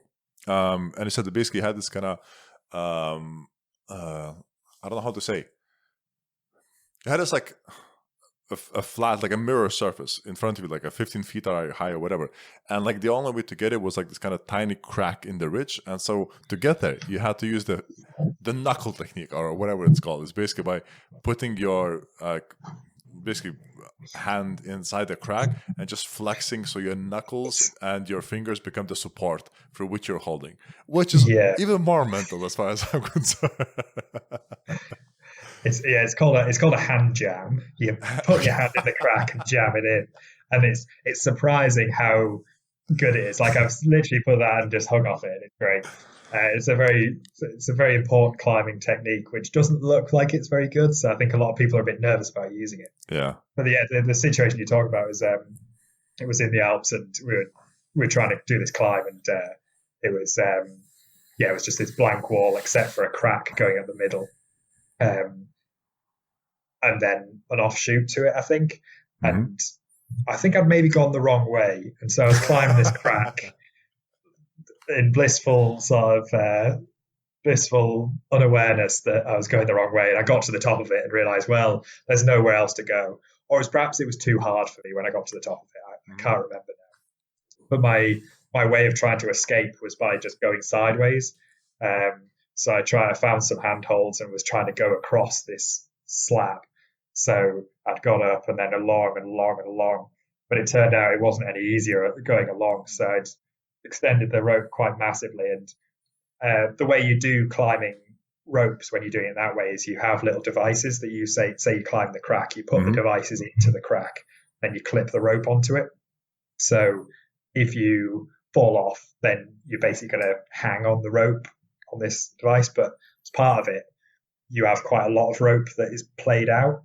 So if you've traversed all the way along, then when you fall off, you're going to swing back. And basically, this is what happened to me. I was going along, and I suddenly realized I was too far and fell off and took a huge swing like down across this slab where I was almost like running along it. And this is the only time I've ever climbed with a GoPro on my head as well. So there's a film of me sort of plummeting down this thing and being scraped along, and then looking out onto the glacier below. And you can hear Joe laughing at me because obviously I've fallen quite often. Yeah. So when you were then gliding down, as you said, or running down the cliff, did you not think that's like a dangerous situation? Because I mean, you could have just banged your head or something like that, right? And just like be like just like out. Yeah. I was wearing a helmet because I'm a very okay, then just scrape your beautiful face, very clever climber. But yeah, I mean that's part of falling off in those situations is you've got to kind of push yourself away from the wall. So it's quite counterintuitive because you want to cling on all the more, but if you cling on, then you're going to smash your face on or grind it across the wall. So you've got to push off and just hope that the gear holds. And most of the time, that's sort of hope that the gear holds. Yeah, so sometimes it can pop out. So in my case, it was all good, so I was okay. Okay. but it has happened before where it hasn't been okay. And that must feel just like frightening, because like you trust that gear and just like, nope. Yeah, and just go like a level lower. Exactly. You're going to go into the next bit and the next bit. Yeah. Hopefully one of them holds, or you hit the ledge or whatever. But yeah, it was. I mean, that was. I think the reason I probably was telling you about it was because it was the first big fall I'd had where I'd like been going down and enough time to think about what was going on as you're falling. It's almost like I was saying about being stuck in the ice after an avalanche or something. I was like, right, here I go, and you can see what's going on. I'm like, Jesus. I mean, in that case, I was fairly sure that the gear was fine, so it wasn't too terrifying. But, so what happened after? Like after you kind of finished swinging, like penduluming back and forth. So I think luckily once I'd finished, when I'd gone down, I was back on the crack, so I climbed the crack again. And then I think I did the whole thing again. So I climbed across, but this time I didn't fall off. I managed to get across to a new bit where I could put some more gear in. And then I called Joe up and he followed me. And then we both thought, this is going horribly, let's go home. So we abseiled to the bottom and didn't finish the climb. Oh, man. Yeah, please, sorry. Yeah, I mean, I was saying earlier, it's one of the things I like about these things is the ability to use judgment to sort of mitigate the risks and survive in these situations. So, for example, in that case, it was let's go home rather than carry on up. We had a very similar situation a couple of years later doing a very similar climb, and it was quite a big and very pointy mountain. And we got right to the top, but not quite to the very top. But we'd got to the time where we'd said, if it gets to this time, we've got to go back down, so it'll get dark. And so it was quite a wrenching feeling to, you've got the summit just there, but it's, do you carry on or do you go back to safety? And in the end, we went back to safety. And it's almost like, looking back, that use of judgment to mitigate the risks, in my mind, is almost better than just finishing the summit, because, you can willy-nilly finish it all the time by putting it in, but the old cliche in mountaineering is, the summit's only halfway, you've got to get back down. In the end, we'd left it too late anyway, and we had to, we got lost abseiling down, and it got dark again, and we ended up having a separate epic where I had to chop the rope in half, and we got stuck on a ledge for a while, and then there was a storm coming in, so it had already gone quite badly, but, you can't know these things when you're up there. But we managed to get down in the end and slept on a rock at the bottom. Somehow this sounds like a worse experience than the first one you said, where you said like you were closer to death. I don't know. I think it was at the time, actually, I'd forgotten about this one, but it was quite scary at the time because there was a storm coming in and we didn't know where we were going. But yeah, it's just another case of when things have gone a bit wrong and you've got to sort of just put your head down and do what it takes to get out of the situation rather than panicking. So I think that's quite the aspect of these things. It's kind of keeping control of your own mind and your own fears as much as it is anything else really. But yeah, I mean, it's all just symptoms of being British and slow in the Alps, really.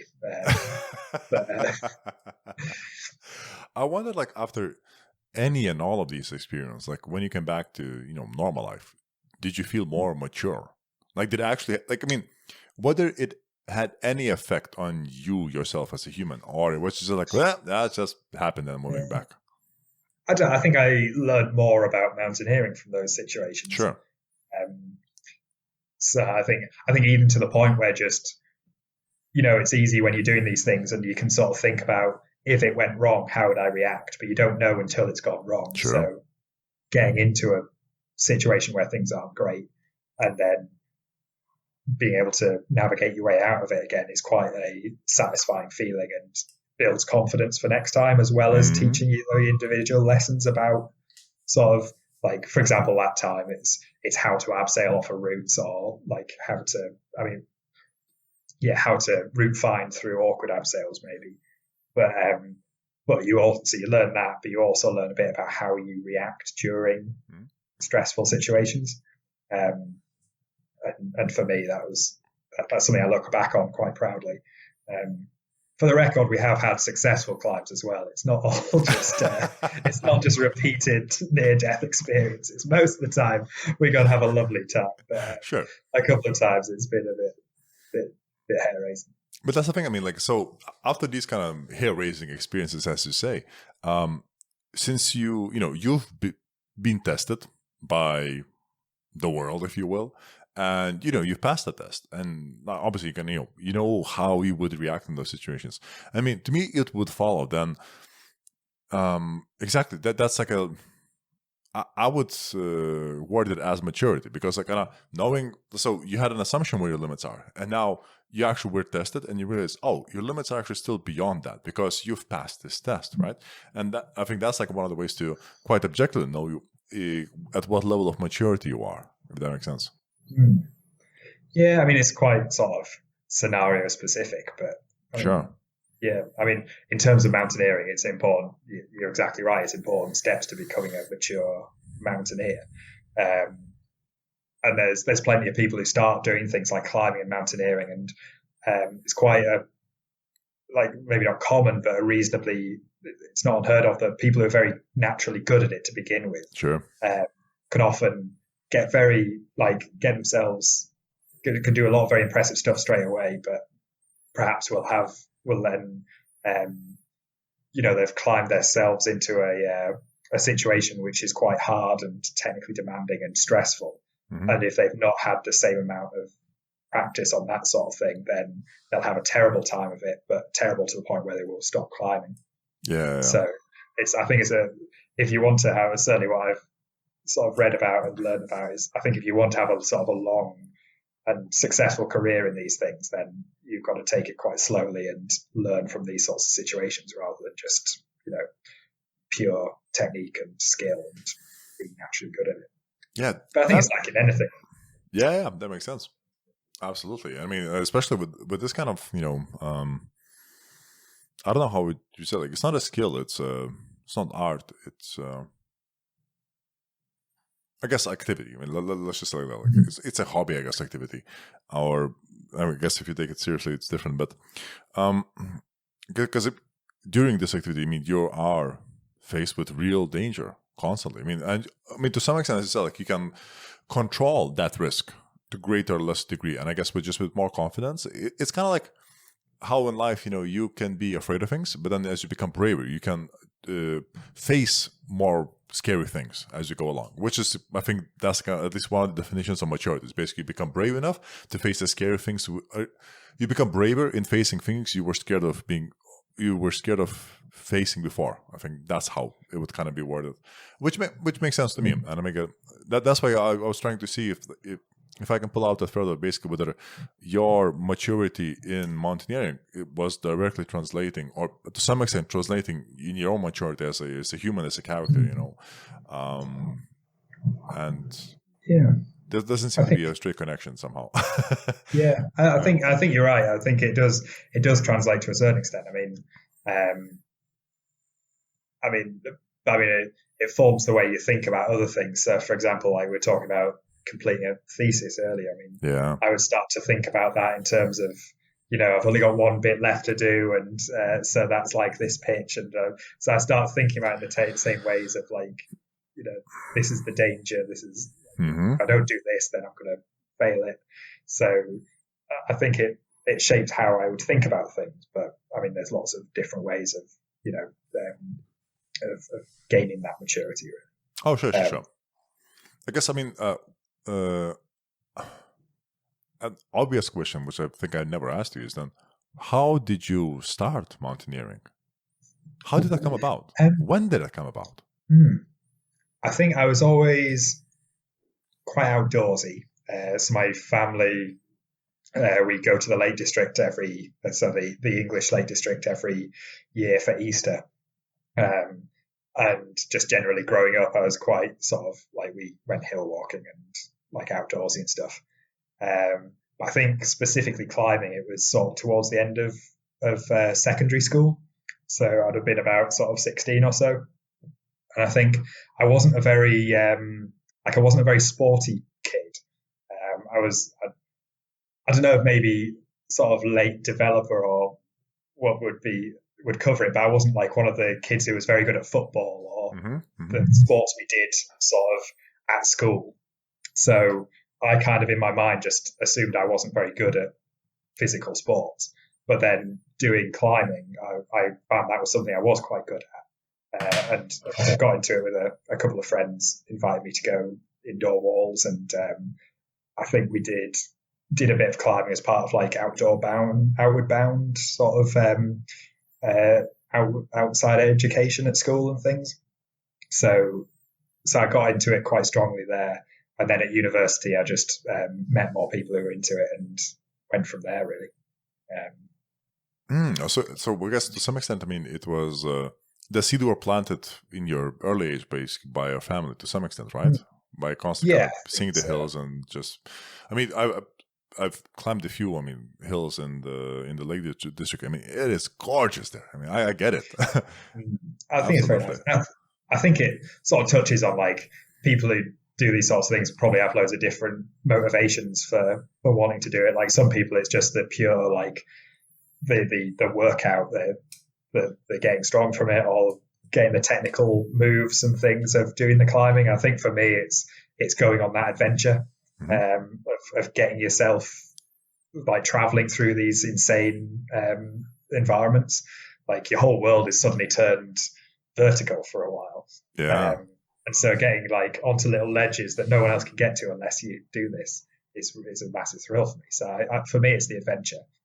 And I think that kind of probably was seeded as a kid doing things in these environments. And then just as I grew up, I was more able to go out on my own and explore it myself. And I think that's probably where it comes from. Fascinating. Would you consider yourself an adrenaline junkie, or this is just a whole different thing? Because it doesn't sound like it. Yeah. I wouldn't say adrenaline junkie, because I think, I don't know, like, it probably doesn't come across, but I think I am quite easily scared of things. So I don't think I'd have it in me to like have the near-death experiences all the time. To be honest, like apart from what I've been talking about earlier of like a feeling like they're teaching you something, I think it's a downside of the activity. I don't like those sorts of scenarios. For me, it's the adventure of going into these environments and as well the sort of relationships you build. So like climbing's not an individual sport. You go with somebody, and the sort of how you relate to each other is an important part of how you're going to experience it, really. So I've made a lot of really good friendships based on that, and going through those sorts of experiences with people. So for me, that's where it comes from. I think the joy. That makes sense. I mean, I've only done just like wall climbing a couple of times in my life, and even that was petrifying. Oh my! I remember this was like maybe I don't know what, 6-7 years back over Easter in Cardiff, and a friend of mine, we just kind of went out for a walk, basically ended up by the beach, and it was like a cliff of maybe, I don't know, 15 meters or something like that. And we're like, let's climb it. Because like it looked climbable. I'm like, yeah, let's do it. So we climbed maybe 60% there. And it just went like, there was like a steep but reasonable gradient and just one sheer up. And we realized basically we had to just climb properly. I mean, we went out for a walk. We were not geared. We didn't have any even decent shoes. So we just basically with sneakers. And for like 20 minutes, half an hour, I thought, fuck, I'm stuck. Because at the bottom, it was just like rocks, jagged rocks. It was basically from a movie, which you could think like, climb up, you can't climb down, it's death. Crap. Yeah. And like the grass was slippery and everything. And obviously we managed to get down all fine and everything, but for, let's say, 20 minutes or half an hour, I was just like almost frozen because like I just didn't know what to do. But then I kind of slowly managed to get my way down, and it's like, oh, that was just like not a fun experience. I've been in that position too many times as well. I've been stuck on a ledge like that, and you're like, oh no, how have I got myself into this position again? Exactly. And then when you get down, you're like, oh, I'm never doing that again. And then next time again. Same feeling. I think and all these things, it's often a lot easier to climb up to a place you can't get down than it is to climb down from that same place. So yeah, because I think when you climb down, I mean, for me there was just the fear of I will slip, and if I slip, death awaits.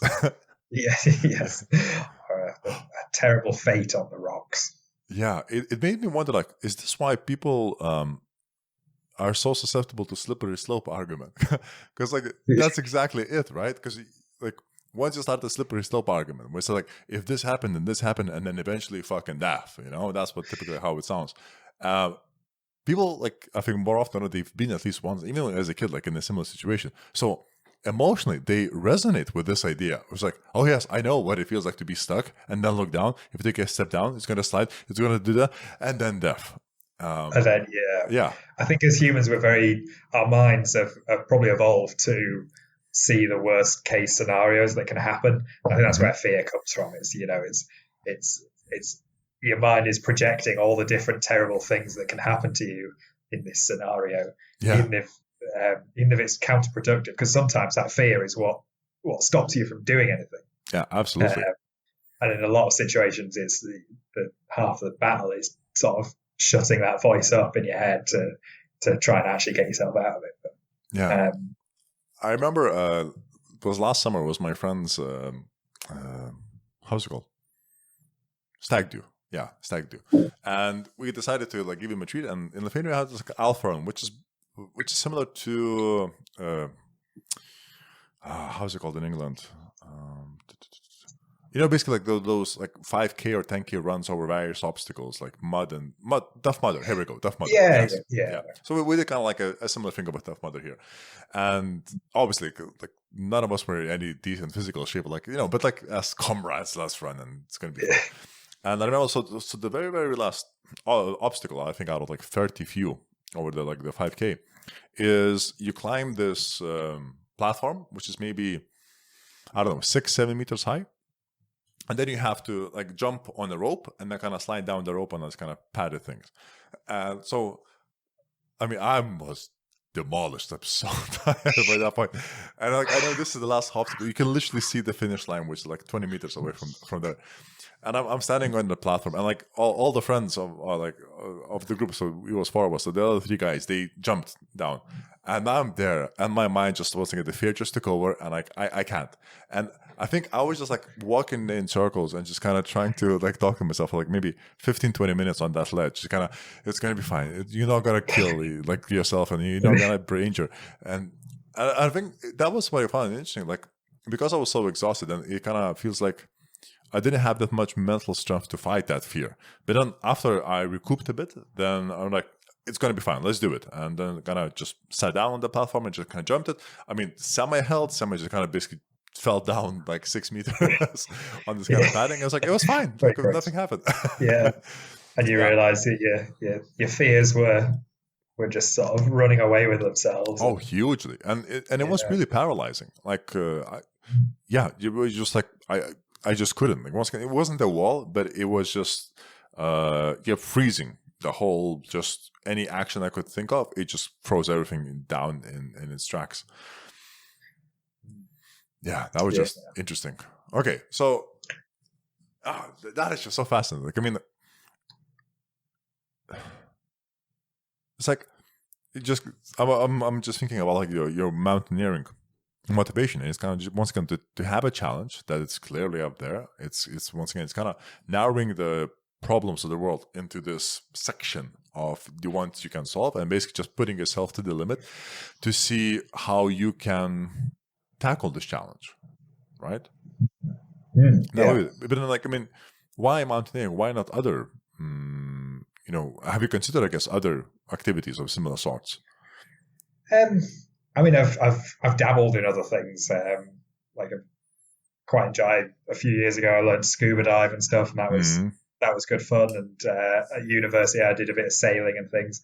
And they all sort of touch on the same sort of motivation, the like go for an adventure with people that you get on with. Yeah.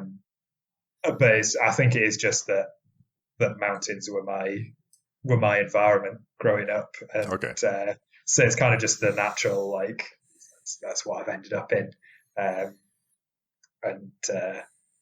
yeah, I mean, it takes quite a lot of effort and quite a lot of sort of cost to do these things. So Sure. it's only so deep you can delve into everything. And mountaineering has been my one so far. But I'd love to do a bit more diving, I think. Doing some shipwreck diving would be amazing. Oh, that sounds also awesome. terrifying. Yeah.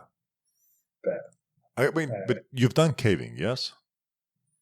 I've been in caves. I think it was probably with you, wasn't it? We No, a colleague I of don't ours go near caves. Oh, did you not go? Oh, right. No. Okay, that. I don't know if you must remember Emma from the Yeah. office. Took a few of us Yes. caving. So I've been with people, but it's been very much like somebody takes me for a day out, Okay. rather than it being an activity that I would say I'm good at. I think caving scares me a bit as well. I think just the idea of getting lost in a cave. I like having someone there who knows their way around. Whereas for me, it's not even lost because because of my height, I'm used to being like in tight places, just normal life, and that tightness, it is frustrating to hell. And having that idea that I can get stuck due to tightness inside a cave, that is just like it just blocks it. It'd be the worst. Getting stuck in a cave, I wouldn't like that. But nope. I mean, it is similar to the mountains. I mean, caves are an amazing environment. It's Sure. great to explore them. But yeah, I like to have someone who knows their way around. I mean, if someone taught me how to work out my way, maybe I'd really enjoy it. But it's just not been something I've done so far. Sure. Fair enough. I mean, when you were in Antarctica, like for that year and a half, have you missed mountaineering then? I mean, or did you get to dab into it to some extent? Yeah, well, there were. So, yeah, it's an interesting question because there are mountains there. And there's field guides who work down there. So they're all, in the real world, they'll be mountaineering instructors. Mm-hmm. And over the winter, you get to go out and do some mountaineering with them. But it was quite interesting because that was amazing. And like being in that environment was brilliant. But I think something I missed was if you're with somebody who's a professional guide, then it almost takes that element of judgment off you. And so you don't feel like you're the one going on an adventure. You feel like you're being taken on an adventure, which is great. But it's not quite the same activity, I find. So I did miss being able to go out on my own. But I mean, in terms of enjoying that environment, I mean, it was an amazing place to do that. All these snowy mountains everywhere. So it was great to be able to go up a few of them. That's awesome. I imagine the view, it must be awesome and quite barren at the same time, right? Because it's just white. Yeah, well, it depends where you are. So we were on the peninsula, which is there's a long mountainous peninsula that comes out of one side of Antarctica. The base I was in was on that. Mm-hmm. So that's just mountains everywhere. It's absolutely stunning. And some of the field sites, so like the field instruments, like the GPS stations I was talking about earlier, some of them are out in the interior, where you fly for hours and hours to get to them, and you go past all the mountains, and then it's just flat white forever. Wow. So you do feel like you've dropped off the end of the world or something, and then you land in these places, and absolutely just flat white expanse everywhere you look. And there's a really weird feeling I got that was like, in theory, you could just run in any direction until you collapsed, but you don't because you've got the plane and the little area that you're meant to be in, and it feels safe. So it almost feels like you're on an island because you're aware that that's the safe place. Whereas if you go out into the whiteness, even though you've got complete freedom, you would die. So it was a very odd feeling, but yeah, spectacular. Have you heard of this guy, like an American guy, I think last year, he crossed the Antarctic on his own feet, like without any support? Yeah. Yeah, I mean, so he took like a route, I think it was like on the western side, with basically like one of the shortest route, which was still like, I think, 2,000 or 3,000 kilometers, like still insane path, like without. So, and that the thing with there was that I think the first time in the fast he did it like that, because so he didn't have any kite, he didn't have any dogs, he didn't have any machinery, which is his own strength basically doing that. And I was listening on Joe Rogan, him telling the story, and so I remember he was saying, so the first thing when he was prepping for that trip, I don't know, a year or 2 years or whatever, like everything was kind of pinned down to the tiniest details of what to do, when to do, etc. So they arrived by boat on the coast, and he needs to start the journey, right? And he says as soon as the boat left, he just collapsed in tears. Like just that psychological size and the weight of the journey that's about to head. It just crushed him before he even started. So he basically just calls his wife. He's like, I can't basically. And she's like, yeah, chill. It's okay. And so like he talked like as he was crying for like whatever, 10, 20 minutes, basically. And then he agreed, basically promised his wife that he at least get to the first checkpoint, because they had the checkpoints and everything marked out. And so then he started the journey basically with that first checkpoint together, and then slowly getting rolling. Just a fascinating story. Absolutely. I mean, that guy, I think, things that go through your mind when you're doing something like that must be incredible, because if you're just plodding one foot after the other across this infinite expanse, I think I think I'd go mad, but exactly, very impressive. Yeah, I think it's like his every day was like 10 or 12 hours of walking basically, and he was pushing a sledge, like a special designed sledge for that, with all the supplies he needed. And I think at the very, very end, he kind of felt like he's in the zone. So I think he did like a 30 odd hour nonstop, just kind of push to get to the end, and what secured him the record and everything. But that just because whenever I listen to these kind of stories, I try to put myself in those person's shoes, just psychologically, to see what I mean. Obviously, cannot imagine fully what it would feel like to be in those shoes, but try to dab into it to some extent. And I know I couldn't. I think I would collapse to a good extent. Or just stay on the shore. Well. Yeah, because that would be at least like a known bit to some extent. Because I know once you get there, it is just a wild, white unknown. And that I think what might just cripple me, at least at this stage in my life. Yeah, well, I know when I was down there, because I think this American guy did it was relatively recent, wasn't it? It was the last. Yeah, it was like a year or 2 years ago. Yeah. There was a British guy trying it while I was down there, and he got to, I think it was within 100 miles of the end, and died in his tent. Oh, Jesus! From exposure and exhaustion. So, and then I think this American guy came along and did it just after. But yeah, you see the risks of these things. I mean, it doesn't always go right. But no, absolutely. I can't imagine the exhaustion. Yeah, and I mean, I'm wondering, like, when talk about the more risky things. I mean, the free climbers, right? The mountaineers, which is like equipment. Screw that. That's for kids. I'll just use my chalk and my hands, and that's it. Have you ever considered that? Or I guess, what are your thoughts in general about free climbers? I mean, I've done little bits of it, like the odd little rock face in the Lake District or whatever. But yeah, it's an interesting one. I mean, I think these people are obviously very good at climbing. And I think a lot of the benefit of having the ropes and stuff is psychological. It's telling your mind that if you fall off, you're going to be fine. So yeah, I think having that rope is, to a certain extent, it's telling yourself it's going to be fine, so you don't end up on a ledge panicking. And obviously there's extra risks, but I think one of the interesting aspects about it is in some aspects having a rope can make it more dangerous.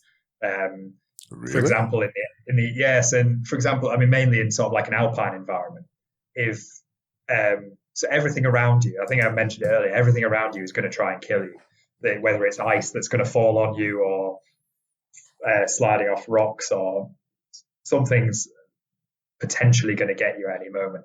And having a rope there adds faff and slowness. And so in some aspects, being able to quickly go through the danger zone is more important than protecting a very small risk of falling off. Because these people who are doing it without ropes, they know they're not going to fall off. So having a rope is, you're protecting a very small chance of falling off and keeping yourself under this massive ice cliff that's about to fall on you for unnecessarily long. So I think in some respects it can, some places you've got to avoid the urge to slow yourself down with lots of unnecessary safety things. But I mean, like looking at Alex Honnold or something on El Capitan or something, I mean, that's not so much an issue there. But I mean, I think that's just sort of, he just knows his skill so well that he knows he's not going to fall off. So, and because he's able to not let the fear interrupt his sort of climbing process, then he's able to do that safely. But it's not something I could do on anything remotely difficult. I mean, as you said before, like you can actually use your knuckles to climb shit. So, I mean, clearly you good enough. Well, it takes more than knuckles to climb a lot of these things. I mean, I remember when you came back from the trip and he showed us that those are your knuckles, and it just basically was like almost half of the skin was just ripped off of them from all the knuckles. Well, that's probably just from terrible technique of grinding my hand around and getting scared. But I think that particular one, it was probably because we were climbing on granite, and it's very like rock dependent. So granite's a very crystalline rock, so it's going to be much tougher on your skin. And people who do it a lot will put tape on their hands or wear gloves so that it protects it. But because we were only doing 1 or 2 climbs, we just went for it, regretted it afterwards. But yeah, it's always a risk that your hands are going to get a bit torn up with these things. Jesus, I mean, if I had those hands, I would just be like, oh my God, what happened to me? How did I do this? Like one thing that made me realize as I'm listening to you, let's say talking about like free climbing or just mountaineering in general, like it's one of the things where I cannot put myself into like even your shoes to start considering those challenges, because like historically and just always basically my upper body strength was always low for, I don't know, basically whatever reasons they are. And thus I know, for example, if I had to like hold myself on a cliff edge and just, let's say, move somewhere, I didn't have the strength for that. So I cannot even appreciate the beauty of those challenges, which then it makes me kind of sad because I think I'd like to. You say you can't, but if you put yourself on that cliff edge and you're absolutely terrified, it's surprising how long you can hold on for.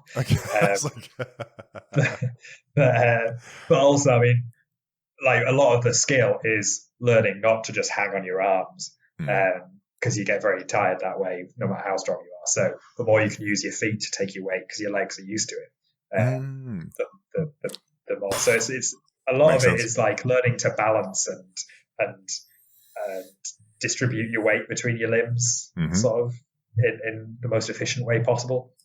I mean, obviously, having really strong fingers probably helps as well. But but I mean, there's plenty of people who can climb a lot harder than me. For example, a couple of weeks ago, I was at a crag in the Lake District, and me and my climbing partner Joe at the time, we were having a terrible time on this climb, and there was a couple of 80-year-olds next to us. So that's 80 years old, right? And they were climbing something with a few old bits of gear. And when we asked them about it, they said, "Oh yeah, we've just climbed the one you're having a terrible time on." And we looked at them when they were doing it, and it was a harder climb than we were doing. So, I mean, this old man, I mean, maybe he's super duper strong, but I'm pretty sure I could beat him in an arm wrestle, but he was climbing a lot harder than me. So, wow, okay. It's a lot more. It's about balance. It's about technique. There's a lot. Well, this kind of gives me hope, and then maybe I just need to dive into it more.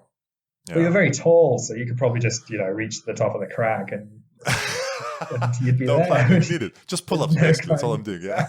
Yeah. Oh, man, that is just so cool. Like, I realize now we're basically talking for, I think, around 3 hours just on this, on Antarctica. Just on, mountaineering, which is phenomenal. And to me, that's like one of the, I don't know if it's a disappointment, but it's one of the things where, like, when I was in Lancaster, I didn't feel like I kind of fit in socially within the department or the university for some reason. And like, so for example, like, you were one of the people from the very early days where I'm like, yes, I like this guy. I still don't know why, but I really, really like this guy. And I like to get to know him better. And I mean, like some of the nights we hang out and just was genuine, like honest, like conversation, which I kind of lacked and missed in those scenarios. And for example, what we're talking now, to me, it's a shame that I never heard these details when I was there.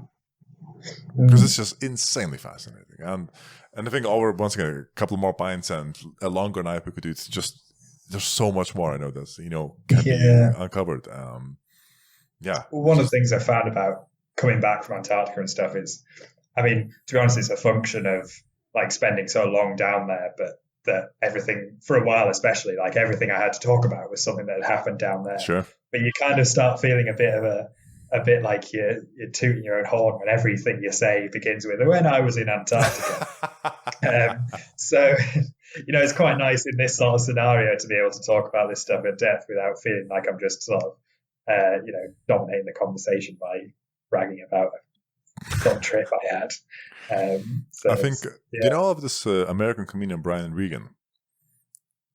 I don't think so, no. Great, clean comedian. He has this one bit, I think it was like a man on the moon. That's how his DVD called. And it's one bit is like, how like dinner parties, like there's this guy who's like, oh, it's all about me. I buy this boat or this house or I make this million, blah, blah, blah. And he's like, me. Like, he's like me monster. It's like, just kind of like just swallows the whole room by himself. And it's like, but it's like a guy in the corner just like slowly eating a salad. And he's like, just, well, I was on the moon. I was like, it just beats everything, Yeah. I just had this like as a trump card, just like, yes, when I was at the Sea of Tranquility. Oh yes, we also had a Mars rover, like. Yeah, it's the classic, like, if you've been to the moon, everything you talk about, like, well, you've got to be there, really. Yeah, exactly. You've got to have been at the moon. Yeah, but you can be like, beat any of those, like, dick measuring conversations. It's like, I did this, but it's like, yeah, but I was on the moon. So I mean, you kind of have that too, just a bit of lesser degree, not on the moon, but like you've been in Antarctica. That's close. And also you went there for a tourist trip. Let's not mix that as well. Like, as people go there for like, there's like these Antarctica marathons people run, right? So that you come on the ship, there's prep, there's camps, and you run and you go back, etc. Fun, good, fair enough. No, you took the real deal. Like, survived the night. Yeah, I mean, it felt like it was. I think that was one of the great privileges of being down there, is being able to, go down and call it home for a while, as opposed to just visiting. So I certainly, like, that was something I absolutely loved about going down. I mean, it was quite interesting as well, because we did have the cruise ships coming through occasionally. And like, there was at least one where the people came and looked around the base. So it was quite odd, like when you've got tourists coming to, and you're suddenly a tourist attraction. It was, brilliant. But yeah, it was great. I mean, so I think the last thing I want to talk about a bit more is that, so it seems like you thought, like, Antarctica, fun and games. It's just strange that I started talking about the moon. You're like, I might do that as well.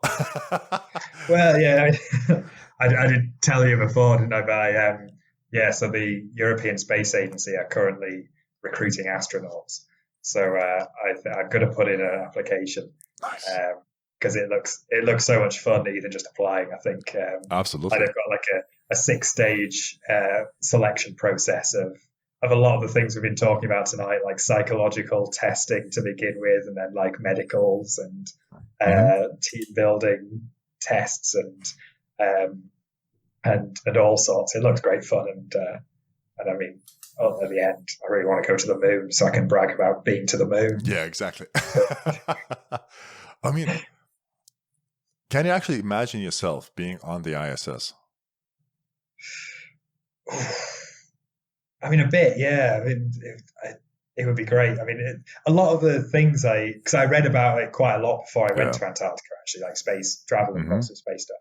And I started drawing a lot of parallels between living on the base down there and the sort of expedition behaviors that people have to hone to end up on this space station or doing a space voyage of any kind. So I can imagine there being surprising like parallels between the two. Really. Oh, sure. But with additional floating. It was just all the fun of bouncing around a tin can. But, yeah. So, how does the application process actually look like? I mean, can anybody apply, or do you have to meet some prerequisites?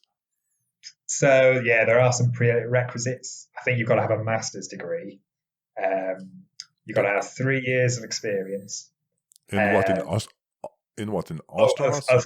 Of a relevant sort of, okay, like as an engineer or as a researcher or as a scientist or a doctor. And you've got to have a pilot's medical certificate. So not like a pilot's license. You need the medical certificate that a pilot needs. Okay. So, for example, last week I went to a doctor's appointment to basically do a flight medical where the doctor checks that you can see and that you can you've got 3D vision and you can hear and your heart's not about to explode and all good these things things to know. So in the end it was quite good anyway, like getting a little health test anyway. But yeah, I came out of that with a little certificate. So I've got to attach that to the application and off we go. And then I think it's quite a long process. It's October next year, so October 2022. Oh wow! That they'll be announcing who's going to be there. So they're looking for 6 people, or 4 to 6. So there's 6 stages of selection in between now and then that you've got to pass. So it'd be quite fun to see how far I get. Well, I mean, fingers crossed. Fingers crossed, indeed. Yeah. I think I'd be annoyed if I get chucked out of the screening. Because that probably means I've filled out the form wrong or something. So I'd be like, oh, if only I'd filled out the form slightly differently. But past that, I don't know. Could get anywhere.